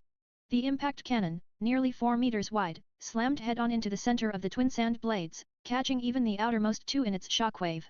Boom! In the blink of an eye, all 4 massive sand blades shattered into clouds of dust, dispersed by the blast. Deep gashes were gouged into the desert floor where even the dunes had been split open. Nanny! Just as Crocodile's face twisted in surprise at how swiftly his Desert Spada had been neutralized, the impact cannon had already reached him. Unsurprisingly, his body exploded into sand on contact, blasted over 200 meters away as the shockwave tore across the landscape, shattering even the hourglass he'd dropped to the ground. If someone were watching from above at that moment from the 543 vantage, say, they would see a deep scar carved into the desert, a trench-like path stretching far and wide. 200 meters away, at the end of that rift, golden sand swirled and reformed into a human shape. Damn! That was some serious power. Though uninjured, Crocodile couldn't hide his shock at being blown that far. But then he realized something was off. Huh? That guy, where did he go? The one who'd struck him was nowhere in sight. To the right. A gust of wind tipped him off. Crocodile instantly lashed out with his golden hook to his side. Thump! The air trembled. A shockwave burst outward from the clash as Eridar's obsidian black fist met Crocodile's hook. At the center of their collision, the sand was blasted into a massive crater, 2 to 3 meters wide. Bastard, still trying to land a hit on me. Crocodile snarled, eyes locked on Eridar. His right arm dissolved into sand and grew in size, forming a crescent-shaped blade that swept horizontally at his opponent. Crescent Cutlass. Eridar, fully aware of Crocodile's powers, had no intention of taking that hit head-on. His foot shifted subtly and he vanished from sight, like he'd blinked out of existence. The sand blade sliced through empty air. But Crocodile wasn't fazed. Instead, he frowned and muttered to himself. That was Soru from the Rokushiki. FWIP. Crocodile suddenly arched backward. Eridar's whip kick flew just inches over his head, slicing through the air with a sharp gust, yet it didn't so much as ruffle the heavily gelled slick of Crocodile's iconic hairstyle. In the same motion, Crocodile drove his golden hook forward. Clang! Eridar stepped down hard on the hook, triggering a burst of visible shockwaves at the point of contact. Using the momentum, he launched himself back and away. Observation Haki. Eridar tilted his head, genuinely intrigued. After all, in the original timeline, Crocodile was never shown to possess observation Haki. Though it was a given that he had armament Haki, how else could he have held his own against Akainu at Marineford? Magma held a natural advantage over sand, its heat capable of melting it on contact. Is it so shocking that I know Haki? Crocodile barked at Eridar, then slammed his palm into the sand beneath him. Desert Girasol. Almost immediately, Eridar felt the terrain shift beneath his feet like he was sinking. He looked down. Sure enough, the ground had turned into a swirling whirlpool of sand. His feet were already half submerged, the sand pulling him deeper and deeper. A circular pit over 50 meters wide had formed, draining everything into its center. Quicksand. Eridar's expression tightened. If he got fully sucked in, escape would be almost impossible. Once buried beneath the desert, his body would have no leverage, and typical shockwaves couldn't penetrate that much dense sand. He'd be trapped forever entombed beneath the dunes. Acting fast, Eridar slammed both feet down, unleashing a powerful shockwave. The sand erupted beneath him, blasting him high into the air. Nanny! Crocodile hadn't expected Eridar to rocket out of the quicksand so easily. Boom! Boom! Boom! Soaring into the sky, Eridar activated Jeppo, using moonwalk to hover midair. He twisted at the waist, winding up a heavy kick aimed down at the desert floor. The air rippled and a blue-white crescent blade shot downward like a falling star. Rankyaku, Lunar Arc. Jeppo? Rankyaku. Crocodile was stunned. With the exception of defected marines or rogue world government agents, no pirate he knew wielded so many Rokushiki techniques. As the blue-white arc descended, it rapidly expanded, ballooning into a slash 5 to 6 meters tall. Schlink! It came too fast. Crocodile, caught mid-thought, could only gape as the enormous vacuum slash cleaved him in two and buried itself deep in the desert. A fissure dozens of meters long tore open the landscape, over a meter wide and who knows how deep. Whoosh! His bisected form exploded into sand and reformed in midair. Crocodile hovered there, eyes locked onto Eridar still suspended in the sky via moonwalk. You've mastered so many of the Rokushiki. Are you with the Marines or the world government? It was a fair question. Some pirates might have learned a move or two, maybe Tekai or Jeppo, but rarely more than that, and only if they were ex-Marines or former CP agents. But Eridar? He had Soru, Jeppo, and Rankyaku down cold. His Jeppo could hold him aloft for extended periods, his Soru was fast enough to avoid even Crocodile's notice, and his Rankyaku could slice through solid desert with ease.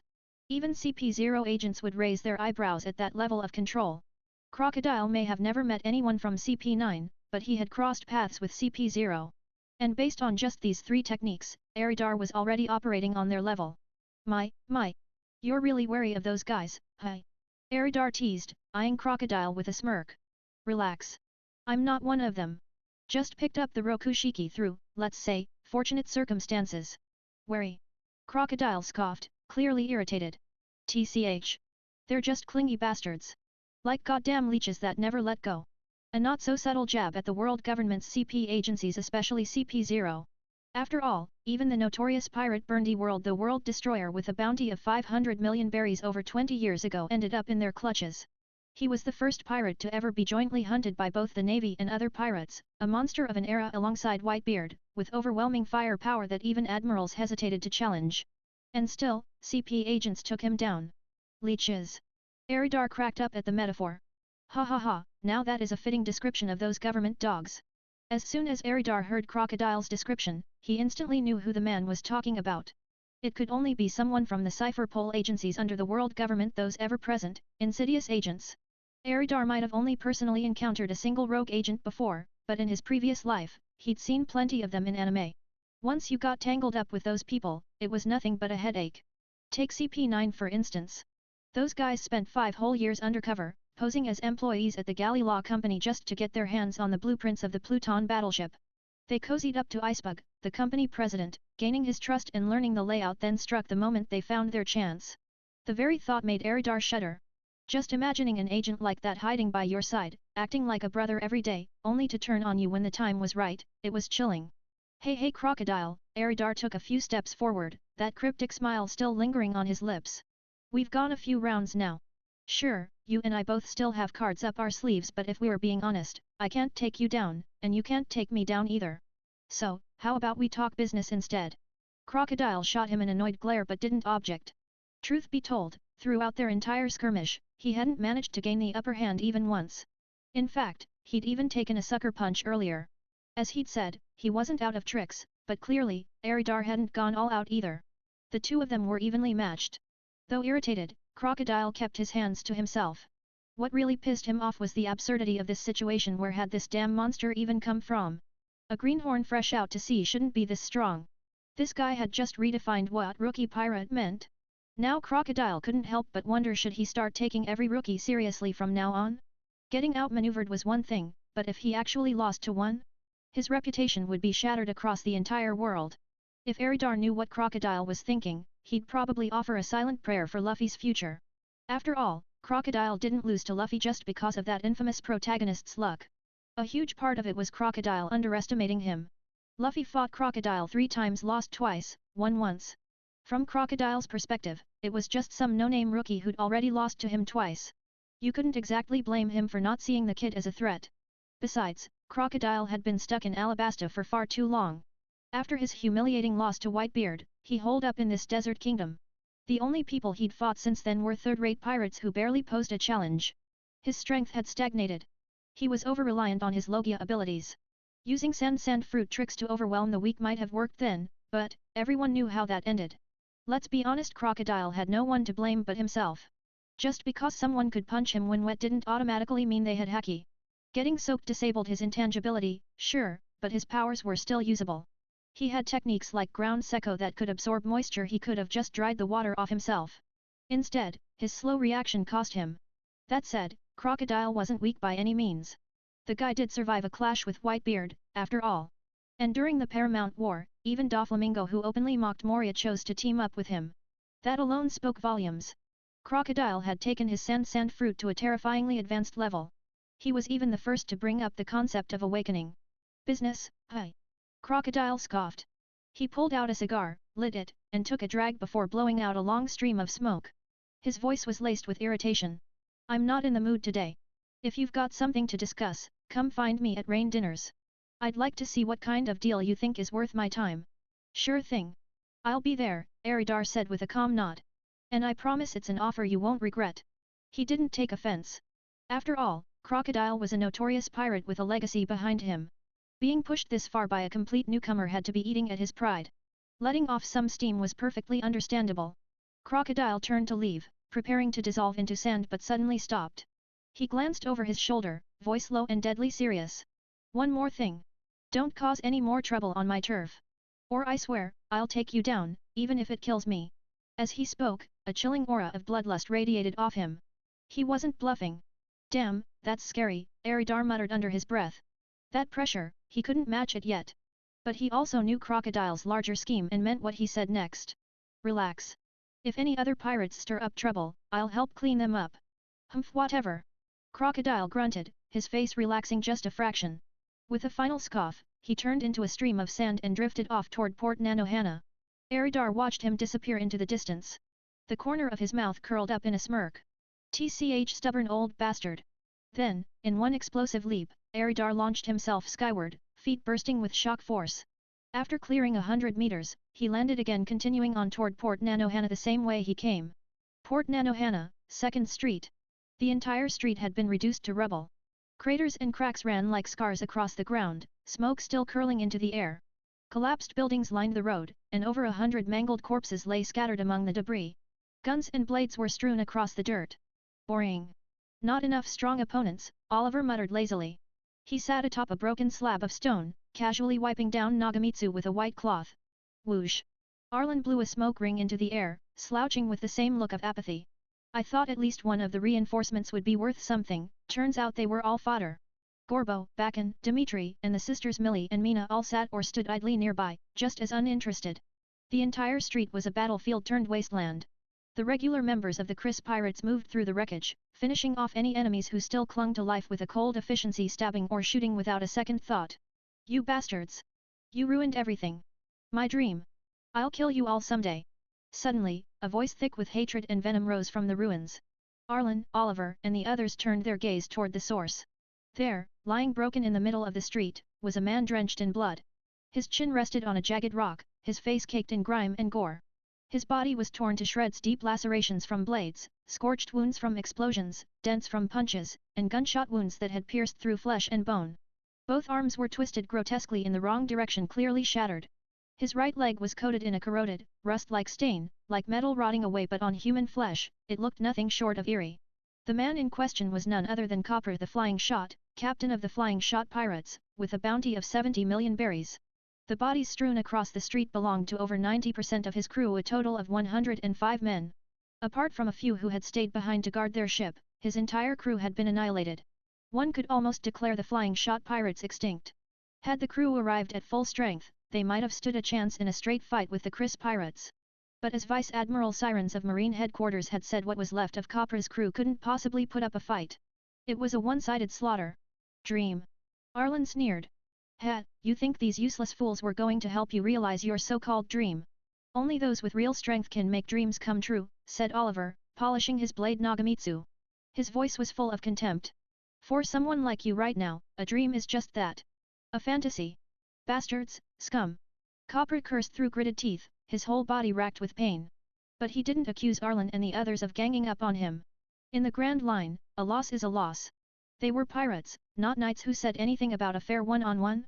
Even the Marines fought with overwhelming numbers. In this world, only results mattered. Power decided everything. Having a bigger fist just gave you more ways to win. Pfui! A sharp whistle tore through the sky. Everyone looked up as a shadow came plummeting from above. Boom! Bricks shattered, dust exploded outward, and another crater appeared in the ruined street. Yo, did I drop in on the wrong party? A voice full of confusion echoed from the smoke. A figure emerged from the pit. Ah! Captain, you're not dead. Oliver blinked in surprise. Thought that sand gator might have got you. Lose an arm. Arlen glanced at him with a lazy expression. Captain, are you okay? Millie and Mina rushed over. Stepping out of the crater, the smoke cleared to reveal Eridar himself. With a helpless look, he muttered. Oi, oi. You guys really don't think much of me, do you? So, did you take down Crocodile? Oliver shot back immediately. Eridar fell silent. Okay, maybe they were thinking too highly of him. Sure, he'd ambushed Crocodile once, but that was different. Facing Crocodile at full power in the desert was a different beast entirely.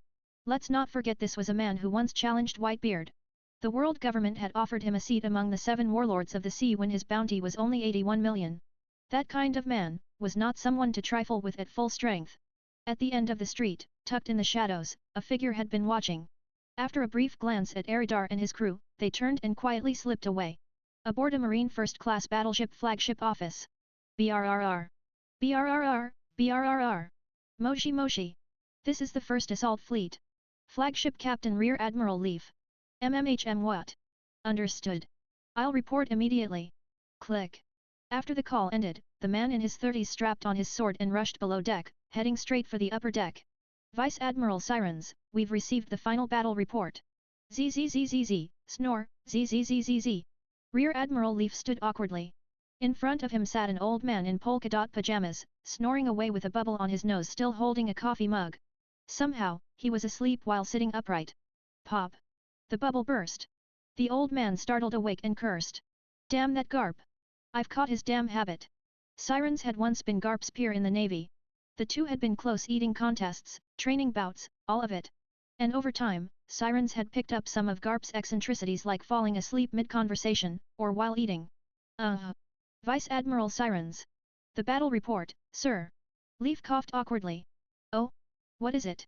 The second he heard battle report, Sirens' expression snapped back to serious. According to intelligence from the agents stationed in Port Nanohana, both Crocodile and Eridar returned neither injured nor in disarray. That suggests they didn't fight seriously, and were evenly matched. As for the flying shot pirates, they were nearly wiped out by the Chris pirates. So that Golden Ring Eridar has that much strength. Leaf couldn't help but marvel. Even Crocodile didn't manage to put him down. Siren's face darkened. That man Chris Eridar is an extremely dangerous threat. If he's already grown this powerful, and if he and Crocodile have come to some kind of agreement. He paused, the implications sinking in. Crocodile isn't the type to spare someone if he thought he could win. If he had even a sliver of a chance, he'd have tried to kill Eridar. Even if he failed, he would have immediately gathered forces or rallied the kingdom's army to wipe the Chris pirates out. Exactly, Leaf nodded. And Port Nanohana's agents haven't reported any signs of Crocodile mobilizing troops. So it's likely, they reached some kind of deal. Probably after testing each other in battle, Sirens muttered, frowning. It was likely an oral agreement. Any formal arrangements would happen at Rain Dinners, Crocodile's base of operations. Rain Dinners. Leaf raised a brow. You think Eridar would dare go there? Given that he held his own against Crocodile? Absolutely. Sirens tapped his finger. Besides, Eridar commands a number of strong officers and subordinates. Crocodile, on the other hand, lost all of his men after his failed clash with Whitebeard. He's rebuilt with Baroque works, sure, but it's still new. Plenty of bodies, but very few capable hands. It was true. Crocodile's original crew had been annihilated, and he'd even lost his left arm. Though Baroque works had grown fast, it was still far from reaching the quality of its peak. Compared to them, the Chris pirates were the stronger force, especially at the officer level. Vice Admiral Sirens, should we continue surveillance? Leaf asked cautiously. Yes. Keep watching them closely. Sirens' tone was cold. Whatever deal they've made, whatever scheme they're cooking, if the Chris pirates so much as set sail, we strike immediately. Once the battle begins, no plan of theirs will matter. Marineford Marine Headquarters, top floor fortress. Inside a sparsely furnished office sat Fleet Admiral Sengoku, poised behind his desk. Across from him, relaxing on a couch with a cup of tea in hand, was a small, elderly woman, Vice Admiral Tsuru, the Navy's grand strategist. Just got word from Sirens, Sengoku said gravely. That pirate from the Logetown incident half a year ago, Golden Ring, Chris Eridar, was spotted in Alabasta. Got into a clash with Crocodile. Both held back, but still fought to a draw. Rumor has it, they might have even struck a deal. Tsuru sipped her tea, eyes calm. He's come this far after such a short time at sea? What a terrifying brat. Sengoku shot her a pointed look. Tsuru, I didn't call you here to compliment him. Did Sirens say anything else? She asked, raising a brow. He said his fleet is lying in ambush near a hidden strait off Alabasta's coast, Sengoku replied. Once the Eridar pirates set sail, he intends to wipe them out. Well, there you have it, Tsuru said, setting her cup down and reclining into the sofa. Her tone was unhurried. Or, do you not trust Sirens? Worried he'll lose to Golden Ring Eridar. It's not that I don't trust him. It's just, that brat's already on par with Crocodile in strength. If Sirens can't finish him off, and he gets away. Sengoku trailed off, then added, don't forget, he was gravely injured by Golden Lion Shiki years ago. Even after 20 years, those internal wounds haven't fully healed. I'm just being cautious. You thinking of sending backup? Tsuru asked, side-eyeing him. Because with the strength Eridar's displaying now, if Sirens can't do it alone, you'll need to send another Vice Admiral at the very least. So, are you pulling someone from HQ or one of the branches? Sengoku hesitated. Tsuru didn't wait. In our current manpower shortage, deploying 2 Vice Admirals to deal with a rookie pirate with an 80 million bounty would be excessive. The government and the world nobles would question whether the Navy's grown weak. She continued before Sengoku could reply, and even if we wanted to, the branch forces have already been stretched thin. As for HQ, counting me, we've only got 3 Vice Admirals left. Who are you planning to send? Sengoku fell silent. Because she was right. The mighty Marine HQ was down to 1 Fleet Admiral and 3 Vice Admirals, one of whom was a strategist rather than a frontline combatant. At this rate, even a single powerful pirate crew could break through their defenses. And if HQ was this bare, what about the branches? Most of the Navy's manpower and top brass were bogged down in the New World. The remaining forces had been spread across the 7 shipping lanes of the Grand Line's first half, trying to hold back remnants of New World threats that had spilled out. In truth, the Navy was already at the breaking point. Each of the 3 admirals had a specific role. Sakazuki, Akainu, was stationed at G1 Fortress to hold the line into the New World. Kyuzan, Aokiji, oversaw inspections across various branches, which explained why he always seemed to be wandering in the anime. Admirals weren't idle, they had missions. As for Borsellino, Kizaru, he was supposed to be guarding Marine HQ, but even he had been drawn into the New World mess, rotating between G5 and providing mobile support. They could technically recall Kizaru to bolster HQ, but that would risk G5 Fortress being overrun by the lunatics from the Beasts Pirates or Big Mom Pirates. G5 was the Navy's last stronghold in the New World. If it fell, the Marine Grand Expeditionary Fleet stationed deeper within would lose half its supply line, trapped, and possibly unable to return at all. Sengoku exhaled slowly. So, it's up to Sirens now. Being Fleet Admiral wasn't easy. Cleaning up after the Celestial Dragons, dragging around the weight of world government politics, corruption and collusion running rampant inside the Navy, he knew all of it. But the web of power was tangled deep. Too deep. Elsewhere. Port Nanohana, Alabasta Kingdom.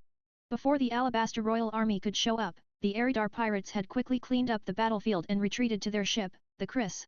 To Rain Base? Alone. Arlen looked surprised from where he lounged on the sofa in the captain's quarters. As if, Eridar shot him a glare from the bed. You're staying to watch the ship. The rest of you, come with me. I'm in. Oliver, half drunk and grinning, was the first to chime in. What? Just me? You can't be serious. Arlen's eyes widened in mock horror. Don't do me like this. Captain, are we sure we shouldn't all go? Dimitri questioned from the side. Rain Base is Crocodile's headquarters. Rain Dinners. Crocodile's lost everything he had in the New World, Eridar said, rolling over lazily. His current forces are weak. We're not going for war, just a talk. A few people are enough. I heard Rain Dinners is the biggest casino in Alabasta, we have to go check it out. Millie and Mina bounced with excitement. Suddenly, Arlen stood up and bowed toward Eridar with utmost sincerity. Captain. I beg you, let me come along. Gambling addiction, Gorbo muttered, eyeing him with disdain. 2 words. Complete diagnosis. Arlen loved gambling, but only in luxurious casinos. Opulent interiors, rare vintage wines, eye-catching beauties, those were his fuel. And when he won, that crowd's adoration? Better than fame, he'd say. I bet his hands are itching, Oliver smirked, eyeing Arlen's fingers. Fine, fine, Eridar relented, blinking at Arlen's sudden change in attitude. Bakken stays behind. Sound good? No. Prob. I hate gambling, anyway, Bakken replied from the doorway, voice even as ever. Plus, crossing the desert? Nah. I'll sit this one out. Then it's settled. Eridar declared, striking a bold pose. We move at dawn, next stop, Rain Base. Target, Rain Dinners. Chapter 116 to 117, Rain Dinners. In a remote corner of Port Nanohana, a warship over 100 meters long sat moored along the shore. The ship was in terrible shape, pockmarked with bullet holes, scorched by fire, and slashed by blades. The mainmast flew a Jolly Roger, a white skull with dark brown wings and 2 crossed short-barreled pistols behind it. Inside the cabin, a black-haired man covered head to toe in bandages slumped in a lounge chair, his eyes locked on a stack of bounty posters. Grinding his teeth, he muttered through clenched jaws, Chris pirates, just wait. I'll make you pay. I'll avenge the captain, even if I have to kill every last one of you. The blazing sun hung high in the sky, painting the land in endless shades of yellow. Not a single tree could be seen, only rock, sand, and deathly silence stretched as far as the eye could see. The desert's searing heat, soaring over 50 degrees Celsius, twisted the air into shimmering waves that made the horizon dance. Just looking at it too long could make your eyes ache.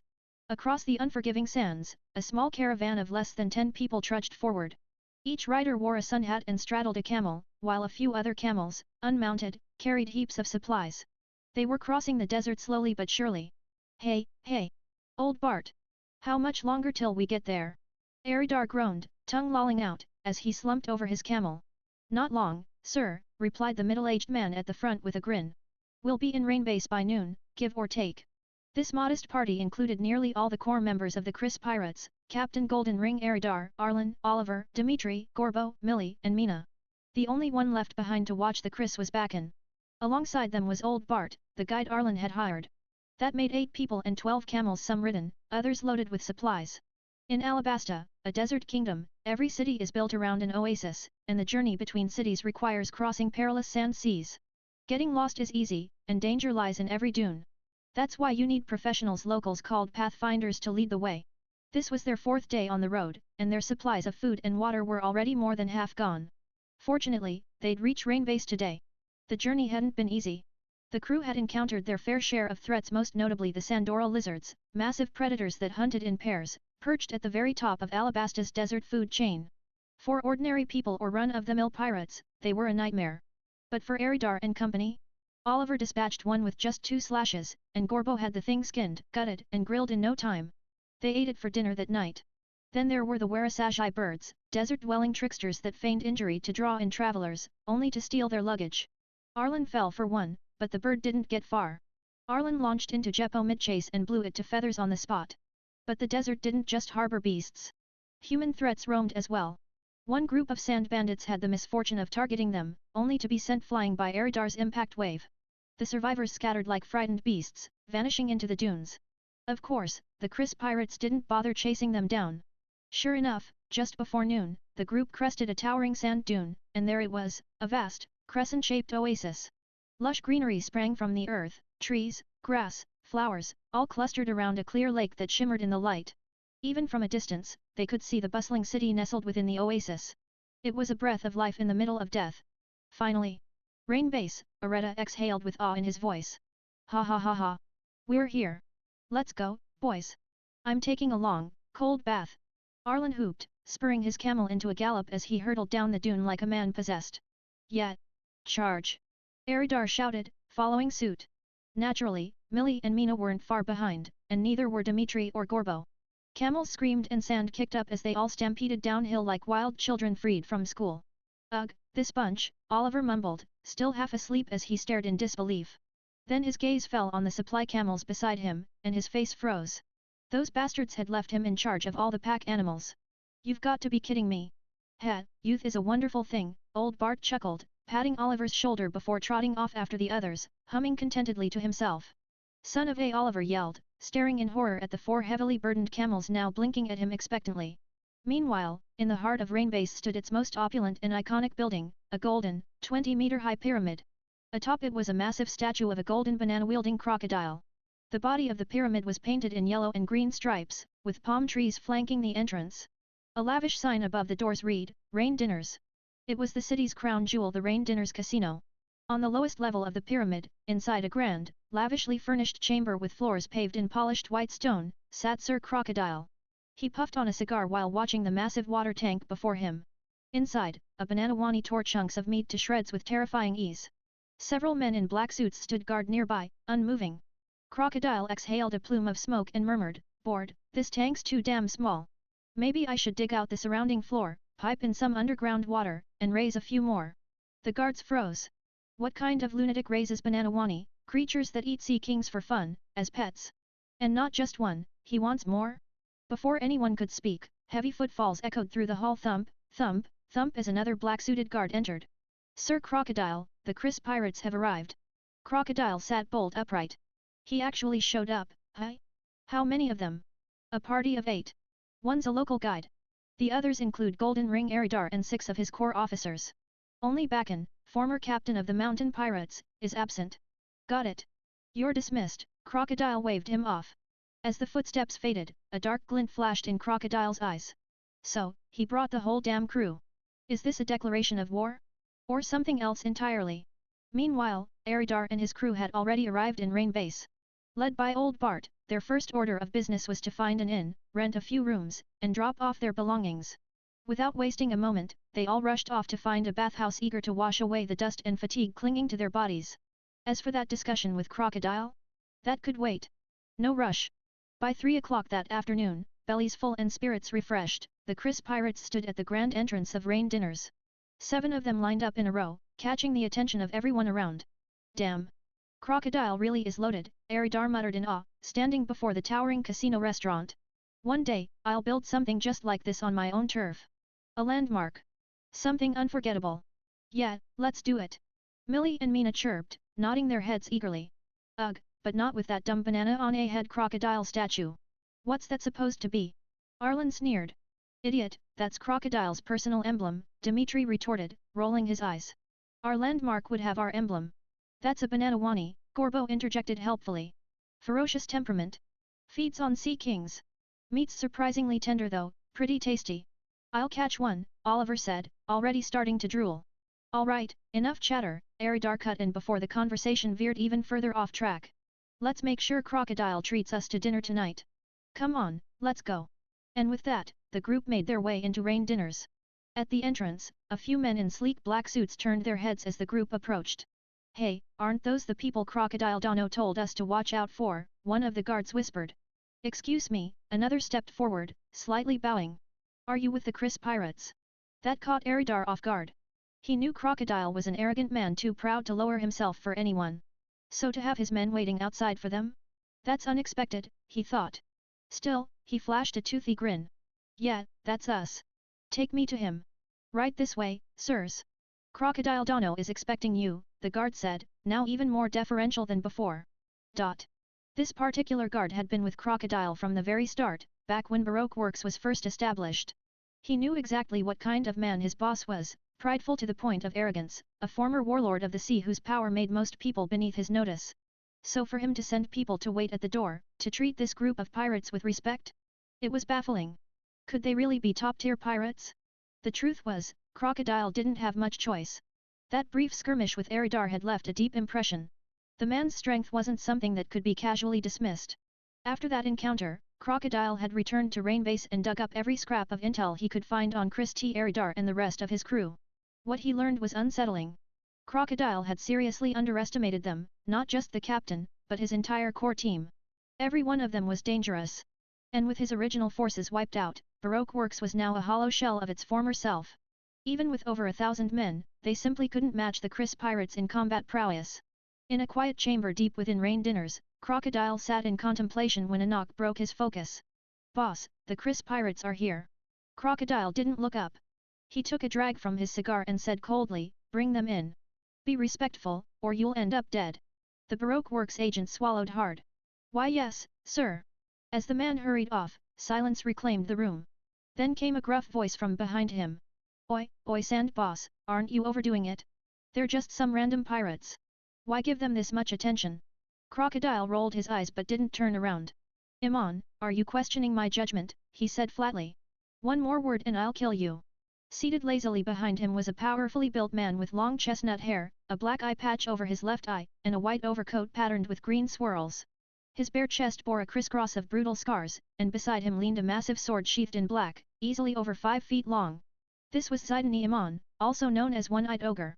A notorious pirate from the North Blue with a 60 million bounty. A year and a half ago, his crew entered the Grand Line and was crushed by a navy fleet. Iman washed ashore in Alabasta and, after looting a Baroque Works supply convoy, was defeated by Crocodile and subsequently recruited into the organization. Now, he served as one of Baroque Works' strongest enforcers. Thud. Thud thud thud. A flurry of footsteps echoed from the hallway. Creak. The doors opened wide. Ha ha ha ha. Crocodile, your place ain't bad, though that damned desert outside could use an upgrade. Eridar walked in with a swagger, grinning broadly at Crocodile. Arlen and the others followed close behind. With zero hesitation, Eridar flopped down onto the couch opposite Crocodile, like he owned the place. Millie and Mina took their seats beside him, and the rest of the crew casually filled in behind him. Oi, Crocodile, your aquarium setup is terrible. No style at all, Eridar remarked, squinting at the massive tank housing the bananawanis. If it were up to me, I'd open up the floor, reroute underground springs, and stock it with exotic pets. Way classier. This was a nod to the original layout from the anime. TCH spare me the lecture, Crocodile growled, visibly annoyed. Didn't you say you came here to talk business? Spit it out. Ha ha ha, alright, alright. Eridar scratched his head with a sheepish grin, barely trying to look sincere. But before that, aren't you gonna introduce the guy behind you? I'm Iman. Zidani Iman. I work for the Sand Boss, the man answered bluntly, eyeing Eridar's group with a mix of suspicion and curiosity. Zidani Iman, a name with weight. Known across the North Blue, the One-Eyed Ogre had carved a path of destruction before his fall.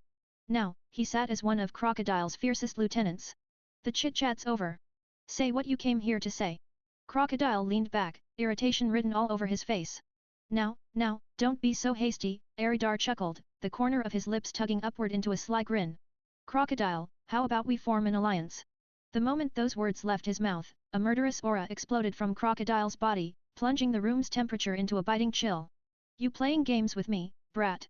Crocodile said coldly, eyes gleaming with menace. I don't do alliances. If that's all you came for, you must have a death wish. That bloodlust, it's terrifying. No wonder he's one of the 7 warlords of the sea. His reputation's not just talk. For our captain to go toe-to-toe with someone like him, both of them are monsters. Arlen, Oliver and the rest visibly tensed under Crocodile's killing intent, every muscle in their bodies primed for a fight. Come now, don't be so quick to judge, Aridar said with an easy smile, undeterred by the hostile air. What I'm proposing is, an alliance of the 7 warlords of the sea. Crocodile straightened in his seat, eyes narrowing. You're not a warlord, wait, are you aiming to become one? A sinister glint flashed in Aridar's eyes. That's the plan. Hey, Captain, you sure it's wise to just say that out loud? Arlen teased casually. You're sitting across a warlord right now, you know. Damn, talk about ambition. You planning on taking out one of the big bosses? The massive swordsman behind Crocodile, Iman, rested a hand on his great sword, voice laced with interest. Crocodile ignored them both. His gaze bore into Aridar for a long moment before stating bluntly, you're not after me, then. Because you can't beat me. To be recognized by the world government as a warlord, you needed overwhelming strength and notoriety. If the ranks were full, you'd have to defeat one of the current 7, and gain the approval of at least half the others, to be considered. Correct, Aridar smirked. You're too strong. You're not my target. Well? Want to hear what comes next? Aridar leaned forward slightly, his smile deepening with a shade of danger. I'm not fond of partnerships, Crocodile replied flatly, narrowing his eyes. But I don't mind hearing your plan. Of course, Crocodile had his own thoughts. This man, this so-called rookie, already had strength far beyond his peers. No one this dangerous stayed idle for long. The seas would stir again, and it would be because of him. If this alliance of the warlords could bring more benefit than risk, Crocodile had no problem keeping such a wild card close, for now. Ah, come on boss, you're not seriously buying into this guy's warlord alliance nonsense, are you? Iman suddenly cut in, his eyes narrowed with hostility as he eyed Aridar's crew. A no-name pirate who got a little fame half a year ago wants to be a warlord? Isn't that a joke? The room fell deathly silent. The air thickened, tense and electric. Arlen and the others locked eyes on Iman, their killing intent spiking. No words were needed, if Aridar gave the signal, Iman would be a smear on the wall in seconds. Aridar tilted his head with mock curiosity, glanced at Iman, then at Crocodile, his expression pure disbelief. Really, Sand Croc? This clown's your subordinate. Crocodile's face darkened. His jaw twitched, eyes twitching in barely suppressed fury. Internally, he was cursing Iman as a brainless idiot. He even briefly considered eliminating him right then and there. He didn't mind arrogance, but making pointless enemies, especially ones he couldn't confidently beat, was pure idiocy. Picking a fight with someone like Aridar for no reason? That was suicidal. Shut up, Iman, Crocodile barked without even looking back. TCH. Iman saw a few grains of sand forming near Crocodile and fell silent immediately, clicking his tongue and stepping back in line. Forget him, Crocodile said, reclaiming the room's atmosphere with a flick of his gaze. Let's hear your plan. Aridar gave a dark chuckle at Iman, then continued, it's exactly what it sounds like, an alliance of the 7 warlords. Right now, the world's strongest powers are the Navy and the Yonko. The Navy's still fighting hard in the New World, but it's obvious to anyone with eyes, they're stretched thin. The Navy has the world government's backing, so it won't be wiped out easily. But the Yonko, they've grown too strong. Even if they don't join forces, they're powerful enough to suppress marine action across the seas. That's where the warlords should come in. 7 warlords, united, not under the government's leash, but by our own accord. A force like that? We'd rival any Yonko's crew, maybe even surpass them. Add the Navy into that equation, and we could finally restore balance. But let's be real, this isn't gonna happen under the current system. The Navy has no control over the warlords. And you warlords? You've all got your own agendas. No trust. No unity. You'll never cooperate, at best, you're background pieces in someone else's war. Aridar's voice turned sharp, mocking. You may share the same title, but you're scattered. The Yonko don't see you as equals. To them, you're nothing more than pawns used by the government to delay the inevitable. Worse, you're constant targets for ambitious pirates looking to make a name for themselves. Crocodile fell silent. Because deep down, he knew, every word was true. The warlords weren't like the Yonko.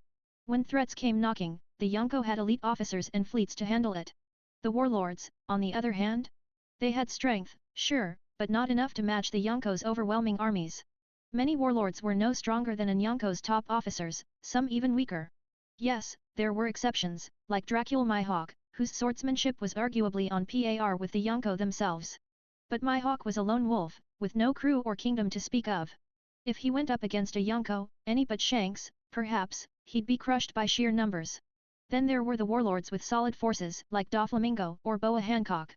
Powerful, no doubt, but still far behind a Yonko's fleet in terms of manpower and raw destructive capability. And as for standing toe-to-toe with a Yonko? Not a chance. Chapter 119 to 120, A Pleasant Partnership. Fwoosh. Lighting a cigar and taking a drag, Crocodile lifted his gaze, staring coldly into Eridar's eyes. His voice was flat. Cut the crap. Let's hear your plan. The words made it clear, Crocodile fully agreed with Eridar's assessment. The current warlords of the sea were a fractured joke. United, they were a fantasy. Alone, none of them could stand against the Yonko, and resisting the Marines was equally hopeless. Pathetic, really. But maybe, just maybe, if Eridar became a warlord, things would change. He might actually be able to rally the others. Crocodile himself didn't have the charisma, or the face, for alliance building. My first move is becoming a warlord of the sea. That way, I'm no longer a direct target of the Marines and can build my influence in peace, Eridar explained, sensing Crocodile's shift in tone. As for who I'll replace, I've got two targets. I'll take down either Gecko Moria or Jinbe the Knight of the Sea. Crocodile narrowed his eyes thoughtfully. Moria, huh? He might be a mess now, but he survived an encounter with Kaido of the Beast, which is no small feat. His bounty once sat at 320 million, and he's the oldest among the current warlords. He won't be easy prey. As for Jinbe, he's under Whitebeard's protection, and strong enough to match the commanders in Whitebeard's fleet. Any warlord worth the title isn't going to be easy, Eridar replied with a chuckle. Or would you rather I go after Dracul Mihawk? Or maybe that troublesome Empress? Humph. If you tried Mihawk, he'd just cut you down. Man's got the rep of being the world's strongest swordsman, Crocodile snorted.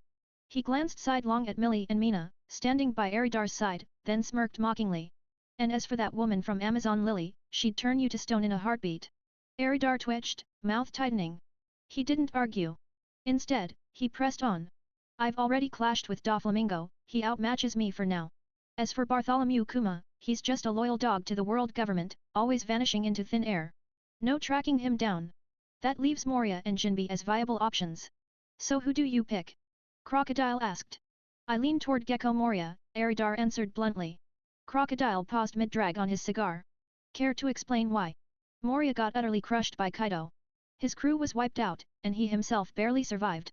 The man suffered a total defeat, physically and mentally, Eridar said, a slow smile creeping across his face. It's likely his haki has deteriorated. Crocodile mulled it over.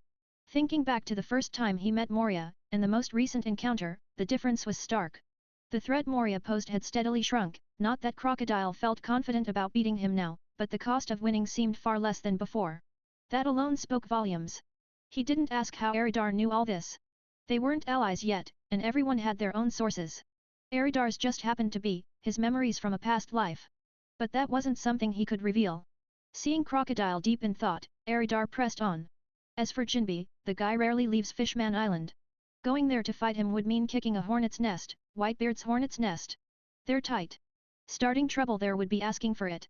Even if you defeat Moria and become a warlord, what comes next? Crocodile exhaled smoke, shrouded in haze. The point of becoming a warlord is to form a new alliance, Eridar said simply. Before Crocodile could interrupt, Eridar continued, the allies I have in mind are you, Doflamingo, he said we'd talk once I made warlord, so that's probably a done deal, then Boa Hancock, the pirate empress. She's difficult, sure, but I'm confident. Lastly, Jinbe, he's not off the table either. Crocodile frowned. Hancock? I doubt she'd ever agree. And Jinbe? He's tight with Whitebeard, what reason does he have to join your alliance? There's every reason. Let's start with Boa Hancock. Her Amazon Lily is deep in the Calm Belt, protected only by Sea Kings. But the Marines are developing a way to embed Seastone into their warships. If they succeed, they could enter the Calm Belt freely. And if that tech leaks, Amazon Lily won't be safe anymore. Eridar took a sip of water, then added, and Jinbe may be close to Whitebeard, but he's not part of his crew. If he joins the Warlord Alliance, Fishman Island gains dual protection, from both us and Whitebeard. Why wouldn't he agree? As for Mihawk, his only real connection is Shanks, one of the Yonko. He roams solo, impossible to pin down, no way he joins. Kuma's practically a full-blown government puppet now. That leaves us with 5 solid picks. His voice grew animated as he laid it out. With 5 warlords aligned, we can share intelligence, pool resources, cover each other's backs. Whether it's the Marines or the Yonko, they'd have to think twice before crossing us.